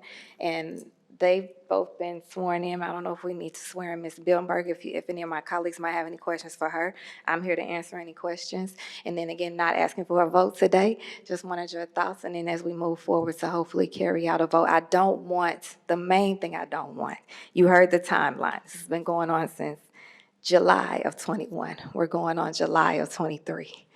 And there are people that have applications in. There are businesses that have been waiting and counting on the opportunity to be able to get this money to build or revitalize their business that they have hung on to, not to mention that was during the pandemic, right? So the thought that anything would try to be in the way of moving this and doing it in the spirit is a little disheartening. And the thought that we would try to redirect it in any kind of way, not intentionally. I know we're all down here to advocate on our constituencies and advocate on our neighborhoods, but again, the spirit of this one, right, which is not an or, it's an and we know that they deserve it, is where Board Bill 37 has come from. So with that, I'd like to call them up with me to the podium and also have Ms. Milberg come on, just in case you have any questions. Go ahead and swear her in so we can move forward with that portion. Okay, we can do the swearing in. Okay. Do you affirm to tell the truth, the whole truth, and nothing but the truth? I do. Thank you. Excellent. Okay, we'll just go in order of seniority. Alderman Cone. Thank you. So this board bill, as it was I guess the ordinance, I should say, as it was originally written, was targeted towards specific commercial corridors, and then the intent of this board bill is to broaden the geographic area that would be eligible for these funds. That's one of the thing, if we were gonna call them fixes, yes, that was one of the fixes because that was one of the barriers that stood in place with, some of the during the application processes. Did we get applications from outside of the initial corridors? Alderman, there are applications from across North City, whereas there was a component around community needs that was defined within the first legislation that was really convoluted. But we do have some applications, and majority of those applications are not directly on a specific corridor. But the original ordinance was for specific corridors. That is correct.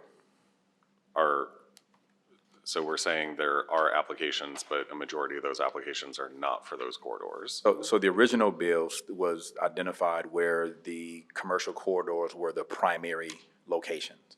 Right. The notion of allowing other neighborhoods to participate and have access, the language around community need was leveraged, that if a corridor passed through a neighborhood that was adjacent to that corridor, then that neighborhood would become eligible to secure funds if the business met a community need.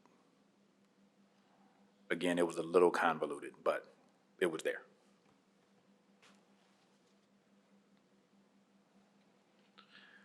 So with the new language, I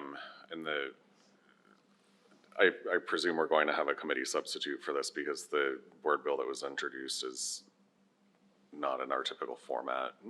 Yeah, yes, there'll be a committee substitute next week, but it's not that, it is in a different format, and we have a clean copy that I can share with you too, but we submitted it a little too late to get it in for the committee sub today, so it'll be as a committee sub next week, but it's still the same thing, it's just in a clean copy. Right, yeah, okay, this is I'm looking at a red line version, so it has the original. Which, some people appreciate it because they were able to see, well, thank you, Ms. Milberg. Looks like she has some clean copies printed out, but some people took advantage of that, to your point, to see the direct changes and the direct, again, if we're going to use the word fixes that we made.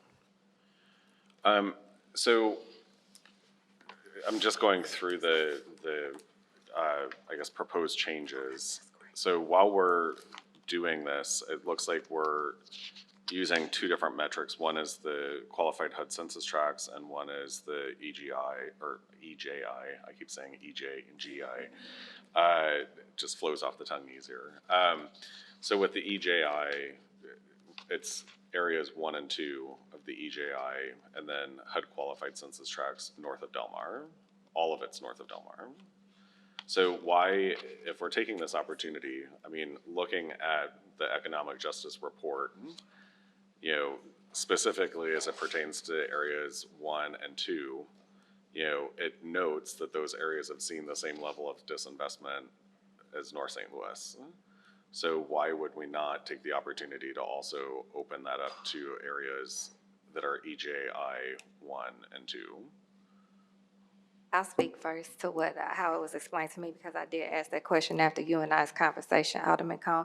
And what was told to me was that, again, the original intent, even in the name of this legislation, was what we were trying to adhere to, 24, making sure that we kept that spirit of that bill that we all worked together to pass within the last 2 years, and we're trying to make sure that we got that message over to North St. Louis, that we want to intentionally reinvest into them. Now, what I was told, and I'm sure you're aware of this too, that, again, when I spoke about the and not the or, is that there are several other products that came out of the ARPA funding, out of the funding that we have in the city right now, that are citywide, and that right now, to this day, that are still open for accessibility, that are citywide. But this one, again, the intent of this one being north in North St. Louis was why it was explained to me, and I understood that we kept it for Board Bill 37, and I'll let them explain it. Yes, Alderman Cone, you've spoke correctly, is that there's been some definitely disinvestment happening in areas of South St. Louis City, specifically Dutchtown and Gravois Park.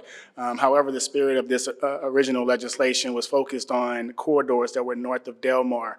What we've seen in North City is a significant decline in population loss. Over the last 10 years, we lost over 17,000 residents, and 27,000 residents actually were Black families. And the majority of those were from North St. Louis City. And in order to see development come back and to ultimately achieve our goal of increasing population as well as improving our overall tax base, we believe investing in North St. Louis City, specifically along those commercial corridors to drive economic development activity, will help us achieve those goals of improving the tax base as well as growing our population, which has a positive impact on our entire city, not just those areas in which we are investing, but we are prioritizing these investments in those areas that we've seen a significant population decline, but also as the spirit of this program is set out to address the commercial corridors that are north of Delmar as laid out within the title of this legislation.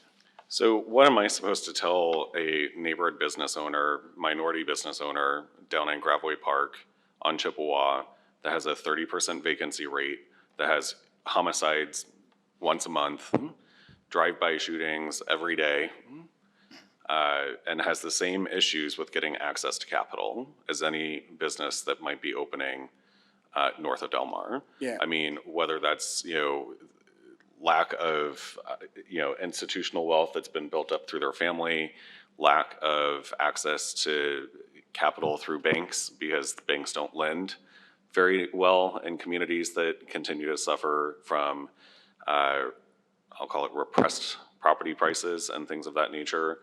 And, vacancy, is a challenge in some of those commercial corridors as well. So what am I supposed to tell the members of my community that would want access to this type of capital as well? Alderwoman Hubbard spoke to it perfectly. This is not an either-or conversation. This is a both-and. And Right, and I'm missing that both Well, and. I'm getting to that point. And when I say that, we've had over $250 million that's been committed to the Economic Justice Action Plan in partnership with the Board of Aldermen and the Mayor's administration around ensuring that we are strategic on how we leverage the entire set of resources that we've received. And a portion of the resources, the $37 million that's within this bill, is targeted towards North St. Louis City. But overall, within SLDC specifically, we have over $112 million that's within our stewardship that hits the entire city. It's citywide. We've developed in housing development programs such as with Habitat for Humanity and Dutchtown and Gravois Park to ensure that they're providing for-sale home ownership opportunities for those at 80% AMI or below. We have a down payment assistance program that will provide up to $50,000 for individuals that are 80% AMI and below across the entire city to actually get access to home ownership. We recently received approval for our revolving loan fund as well as our minority and supplier loan fund to ensure that businesses that within the entire city have access to capital, working with fund managers, working with financial institutions to create products, programs, and initiatives that target workforce development and access to capital for these businesses is paramount for us. And this is not just geared towards North St. Louis City. All of the programs I've mentioned have a priority on our EJI 1 and EJI 2 areas. But this particular legislation is geared towards providing $37 million to North St. Louis specifically. And that's being strategic because I see if we allocated all the resources there, but we did not. We were very thoughtful around the dollar amount that we wanted to put in North St. Louis City versus the other areas. And we are ensuring that they still have access to capital. They're getting the resources that they need. As Mr. Knuckles spoke to earlier, we have provided over 900 businesses with $5,000 grants. That's $4.5 million. And the majority of those were across all of St. Louis City in our qualified census tracts, not just North St. Louis City. So there's been access to resources and grant programs and other loan programs that SLDC has rolled out, and also with our partnership with the Community Development Administration, they recently released a $20 million NOFA, and that was not just geared towards North St. Louis City. That was for the entire city, focusing on economic justice index areas 1 and 2. And so I understand for this particular program, it's not for all of St. Louis City, but all of our economic justice efforts, which is why we created the plan, is to ensure that we're addressing all of the needs that we need to ensure that everybody has equitable access to capital, equitable access to be able to achieve their fullest economic potential, and ultimately improving our tax base and growing our city's population. And that's why these resources, this set of resources specifically, this $37 million out of the almost $500 million that we received as a city is focused on North St. Louis City. Well, so this was actually one of the first allocations that was made out of the first tranche of money. That was about $250 million that came into the city back in 2021. To be clear. Yep. And it wasn't the administration that put that forward. It was President Lewis Reed and Alderman Jeffrey Boyd at that point in time, who famously did not have a good relationship with the administration. So, and they did so for specific commercial corridors. They did not do so for the benefit of all of North St. Louis. They did so for specific commercial corridors.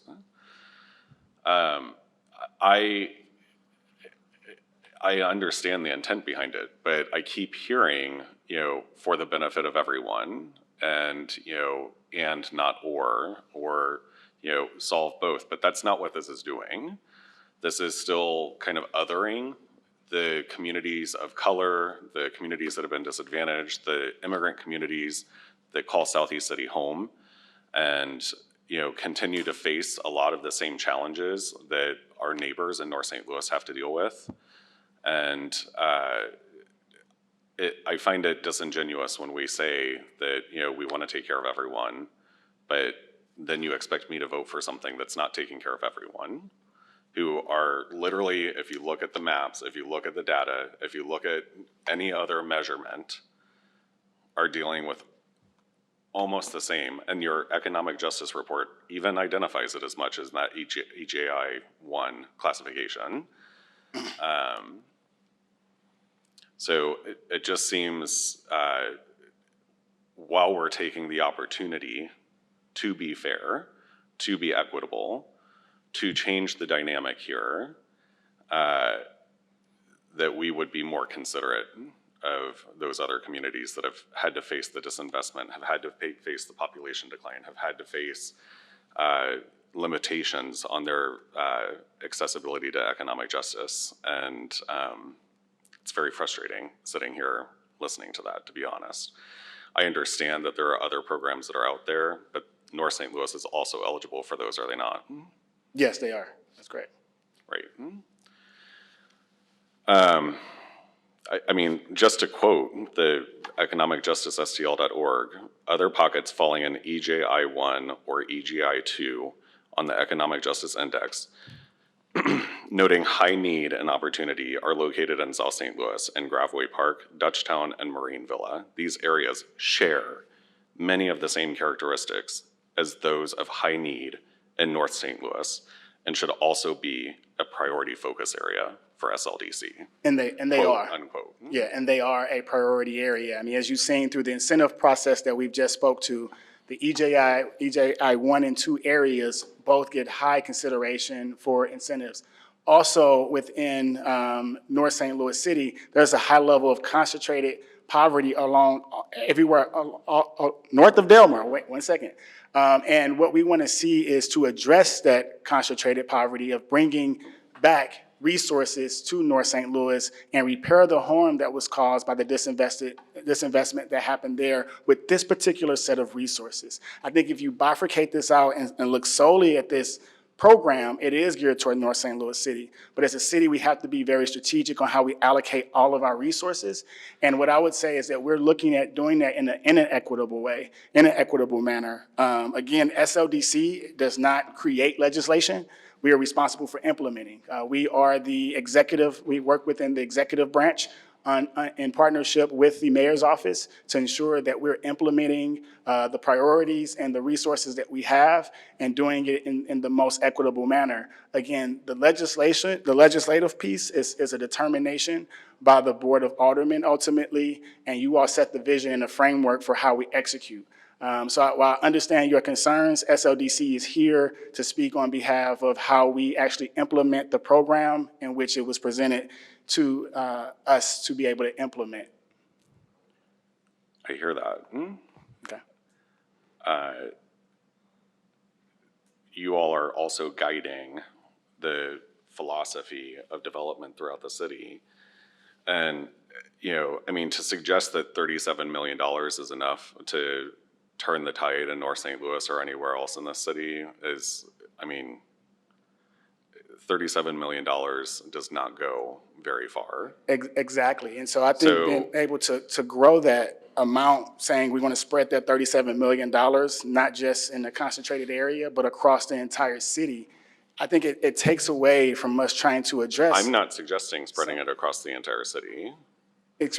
Again, expanding the area into South St. Louis City based on, as we're guiding development and development policy, we see that there's a high need of concentrated focus on investment in those commercial corridors of north of St. Louis, of Del Mar. I mean, Director Richardson, my suggestion, instead of including HUD qualified census tracts, instead of including EJI-1, EJI-2, would be to concentrate the money in an area, in a larger but more focused area such as EJI-1. It's your highest ranked priority area for economic justice impact. You know, just looking at the map that you have available online, that is roughly, you know, an area that includes the Ville, St. Louis Place, includes Dr. Martin Luther King Drive, Jeff Vanderloo, Lewis Place, Fountain Park, Hamilton Heights, and then a very, very, very small portion of Gravois Park and Dutchtown. To me, $37 million is not a lot of money with respect to the potential for impact here.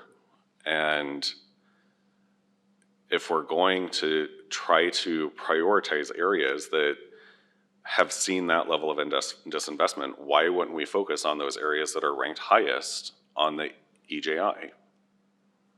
Instead of opening it up to entire, I mean, there are areas in North St. Louis that don't rank as highly on the EJI as certain areas in Dutchtown or Gravois Park, but they would remain eligible for it even though they rank lower underneath the legislation as it's suggested. So why would an area that's ranked lower on the EJI be qualified for the 37 million? Baden. Again, you know, Again, it's about us putting, following SLDC, from SLDC's perspective, following the legislation. The spirit of the legislation was around investing in North St. Louis City. What we've recommended is ways in which we can implement and move more efficiently to achieve those goals of driving investment north of Del Mar, as well as being able to invest and continue to see areas grow over time in North St. Louis City. Just because the area is an EJI-2 does not mean that it's stable. We want to see commercial corridors begin to have an impact, not just on the businesses that are along those corridors, but also the residential space, having a positive impact on the other resources that meet community needs, from healthcare to childcare and other resources. So we want to see a mix of those community needs be able to grow in North St. Louis City. And that's what we see as the spirit of the legislation that has been presented in front of us. So this was introduced during an election cycle, and frankly, there were a lot of politics involved in it when it was originally introduced. And, you know, I think what's fair to be said here is that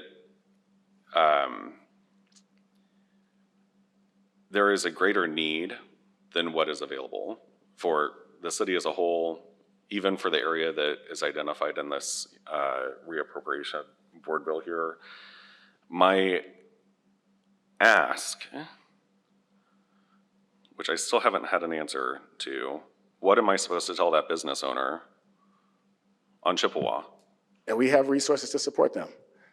We have, the small business revolving funds. We have the $20 million NOFA that just was released. But when they ask me why I vote yes on a $37 million appropriation, because it's for the betterment of our city. It improves our overall tax base. It has an impact on an area of our city that have seen population decline and vacancy. So again, Gravois Park, population decline, Gravois Park, property value decline, Gravois Park, crime higher than almost any other part of the city. Understood, but we also have other programs targeted for that. It's not a taking away, giving something to North City isn't taking something away from South St. Louis City. It's about allocating our resources in a way in which we lift everybody up. And I believe, the entire economic justice action plan and the strategy and the resources that have been put in place has positioned us to lay the foundation for achieving that. I'm not suggesting that this giving something to someone is taking something away from someone else. I think, though, when we go through a process to identify, your organization went through a process to identify, the administration went through a process to identify what its priorities are. Doing something like this seems like it's in direct conflict with what those priorities are. I would disagree. So when you have, how is it that you can have an area that's identified as EJ1 that's not eligible for something that other areas that are EJI1 are eligible for? I just want to interject just a little bit here, just to bring us back in, to not take away from this conversation. And I know you all have had this as a continued conversation. And just for clarity for people that are watching, SLDC did not come up with a $37 million number. Correct. We did, as a board, that we all voted on. Back when we did this and when we all voted on this, and you can run, all of our meetings, just like today is being recorded, all of our past meetings are recorded, you can run the tapes. When we all agreed on this and we talked to in conversation about this, EJI was not in place. Thank you for the work you all have done with it. Thank you for the work you all have done with that. But what they were doing, which I think was conveyed also earlier in the meeting, when they talked about the role that SLDC plays with us, it is following our direction. So Alderman Cone, our direction was given, and they have, again, used the buzzword fixed some of the barriers, the challenges that were in the direction that we had given. All of us stood, all of us voted on in line with a commitment to North St. Louis, to your point, a nominal commitment, but it was a commitment that they could believe in and they could have hope in. But again, was not what their idea, right? As a matter of fact, this was in place when they came, and they were really thrown off the porch with it. That's why they didn't have a plan when we first did it, and that's why now one of the things that has changed, and one of the things I think we need to keep in mind of on timelines, is that they will be ready. They have stood this program up, and it'll be ready day one when we pass it, to get these funds moving and on the ground to these businesses. But I want to make sure in the dialogue that people know that they did not come up for our new colleagues, that SLDC did not come up with the $37 million. The Board of Aldermen at the time followed the direction of the president and our own hearts and minds of how we wanted to be committed to North St. Louis and make a commitment to North St. Louis, which was at the time one of the reasons why we got the allotment that we did from the ARPA fund, of ARPA funding, and that's where this came from. And Alderman Combs, again, circling back to, it's our direction, right? So I'm so glad, this is why I wanted to have a conversation, right, first, and have questions answered. If it's your, what's the word I want to use? Not mission, because we are all down here on a mission, but if it's what you want to do is to try and take this in a different direction than what it was and work with us as your colleagues. We all play the same role on this board, right? And we're all down here to fight for our communities, right? And I respect that, and you know that. So I just didn't want it to go too far off into, again, making it seem like SLDC did anything nefarious or anything against any part of the city of St. Louis, because I believe in the work that they're doing for the entire city of St. Louis. And with that, I want to make sure we just stay on questioning, on a road of questioning on Board Bill 37 as now, which is not a reappropriation. It's something that was already passed back in last year. I'm sorry, back in 2022, it was passed and signed, and we were moving forward as a board collectively with this commitment to North St. Louis. And again, it's a moving part. So if we're having a discussion, I would like to hear from, all of our other colleagues and see how we can work collectively to, again, get this money moving, because they are ready now more than ever to make this, to get these funds allocated. So, thank you, Alderwoman, and I know you and I have had many conversations, and I consider you a great friend and a great leader, and respect you very much. And I respectfully, with regard to the original ordinance, I have to go back to, this was originally introduced by the President of the Board of Aldermen and the Chairman of HUDs at the time, and it was done so during an election season, and frankly, with not great conversation with respect to how the funds would be administered, with respect to any of the program dialogue that would happen. That came up in conversation during committee and on the floor of the Board of Aldermen. It passed because, specifically because there was a commitment to North St. Louis and these specific corridors. But now this language is opening that up to areas that are HUD qualified census tracts or with an EJI-1 or EJI-2. That's much different than saying Dr. Martin Luther King, North Grand. So if we're going to take that step and provide those individuals and those businesses the same opportunities outside of those corridors, then why wouldn't we do that and take that same opportunity to provide minority businesses or other businesses that are in economically disadvantaged areas of this city the same opportunity?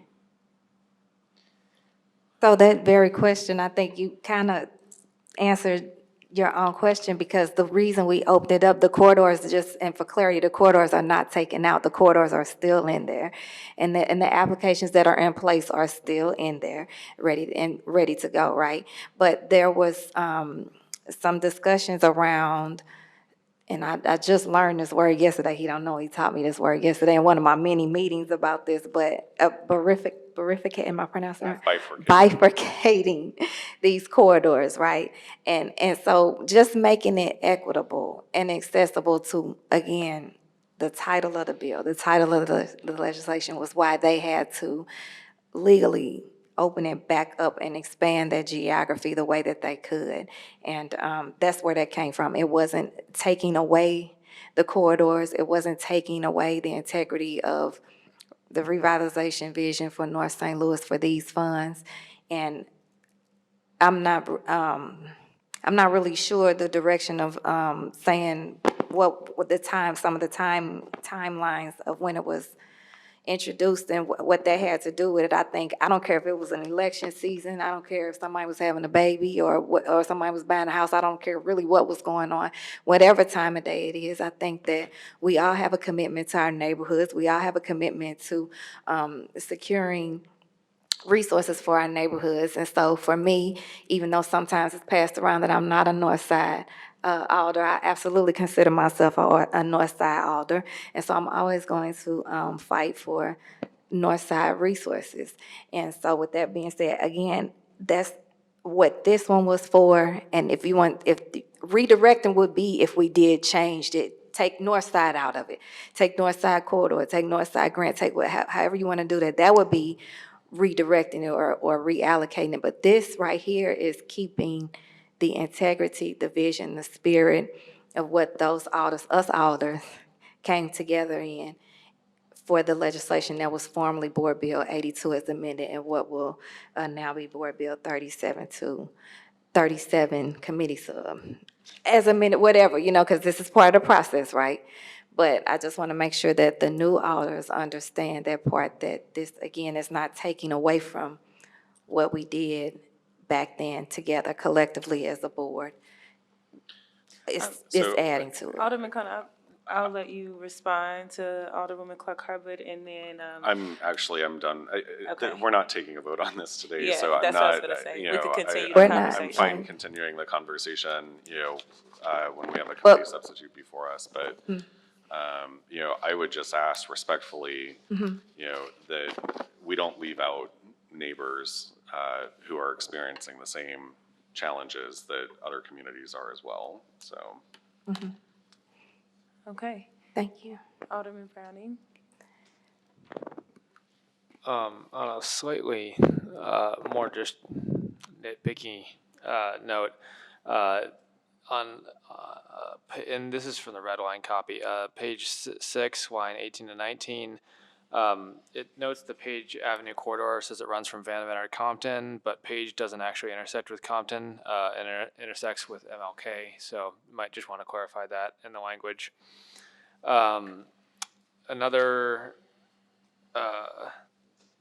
Another consideration on page 12, line 3, considers changing the word entrepreneurs to recipients. There are some recipients that are not going to be entrepreneurs. I think that would just be a better word to use there.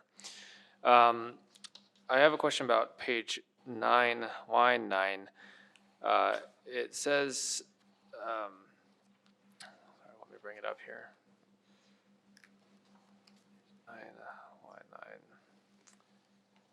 The reference to community support. And it says impact will be based on community support. I was wondering how that is determined. What qualifies community support, and how is that being measured? Right, I'll let them speak to that, but that was one of the things that came out of Board Bill 64 as amended. That's a great question, and it's not defined in there for a reason. It could be a letter of support. For example, the original bill made it optional for there to be a demonstration of community input, given that that particular grant does have community need and the title is at least partially based upon community need. It seems important to actually enforce that piece of it. We'd be very open to discussing if there's any preferences you might have about what could, constitute community support, but right now, it's pretty broadly worded. It could be, again, a letter from, a neighborhood association. It could be a letter, different letters from neighbors. It could be even, an aldermanic letter of support for that matter. So, I would be very open to having a conversation if there's any thoughts about, what you'd like to see that further defined as, or if you're comfortable leaving it open-ended. Okay, and speaking of aldermanic letters of support, a good revision in this is that it does away with the requirement for an aldermanic letter of support. I think that's a really positive thing, but my question is, how does SLDC weigh an application with aldermanic letters? What kind of weight does that play into it? And if an alder doesn't support the project, is there a way that the application can still be approved by SLDC even if it's a viable project? Alderman Browning, great question. I think as we continue to finalize selection criteria as the legislation moves, it's our understanding to make sure that automatic support, whether it's up or down, is considered as a contextual review, understanding that automatic leaders do have an awareness and understanding of their ward, but in the context of maybe the service or the program, the objective nature of that letter is really what's being kept in consideration around, is it objective or subjective based upon the support or non-support? Okay, that's good. That's good to hear. And Also, I want to note that, thank you, Alderman Browning, that did, one of the things that came out of Board Bill 64 is amendment, and that it didn't take, I know there's some misinformation that this took away the letter. It didn't take away the letter.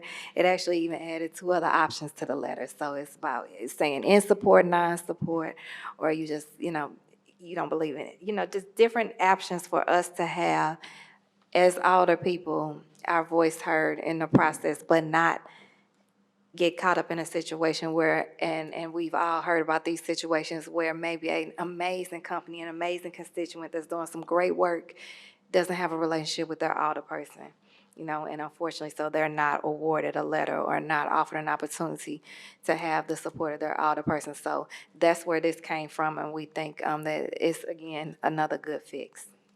yeah, I do think that's a real positive because, as you say, there are plenty of people in the city who are doing great things that might not have that political connection.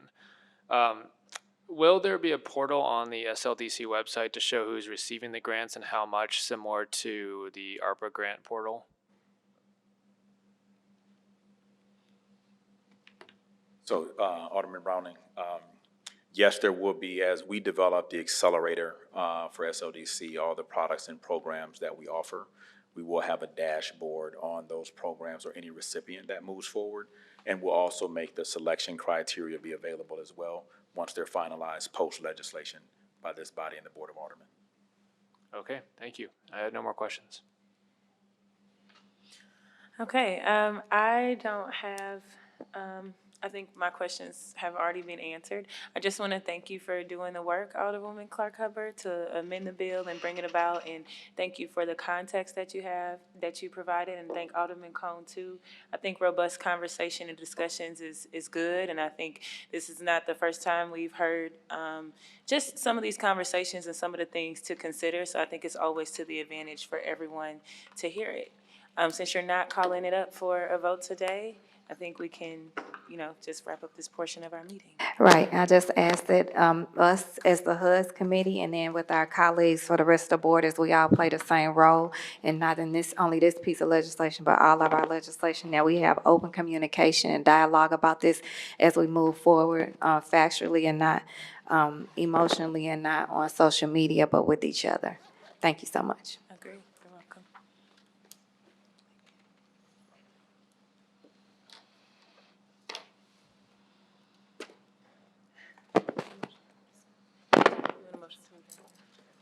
I'll go through the rest of it. Okay. With that, we will move back into our agenda. We had a resolution, but I think that we are all on same accord. Does anybody have anything they would like to discuss about item number 1? I'm sorry, not item number 1, but the resolution. I don't see it on the agenda, but if you remember, it was assigned to committee. Is it in the box? It should be in the Google Drive. It was the resolution on the, Yeah, the agenda, or not the agenda, but yeah, it's not on the agenda, but we did have that, it was a resolution for review that was assigned to the committee. the one about HUDs. Yes, It's not in the resolution script either. okay. Well, I know it was assigned, so we'll maybe revisit that. I apologize for that. We don't have any other announcements? No. Okay, all right, everyone was present, for our HUD's meeting today, so with that, I will accept the motions for adjourn. Motion to adjourn. Seconds. Ms. Rowe, thank you all.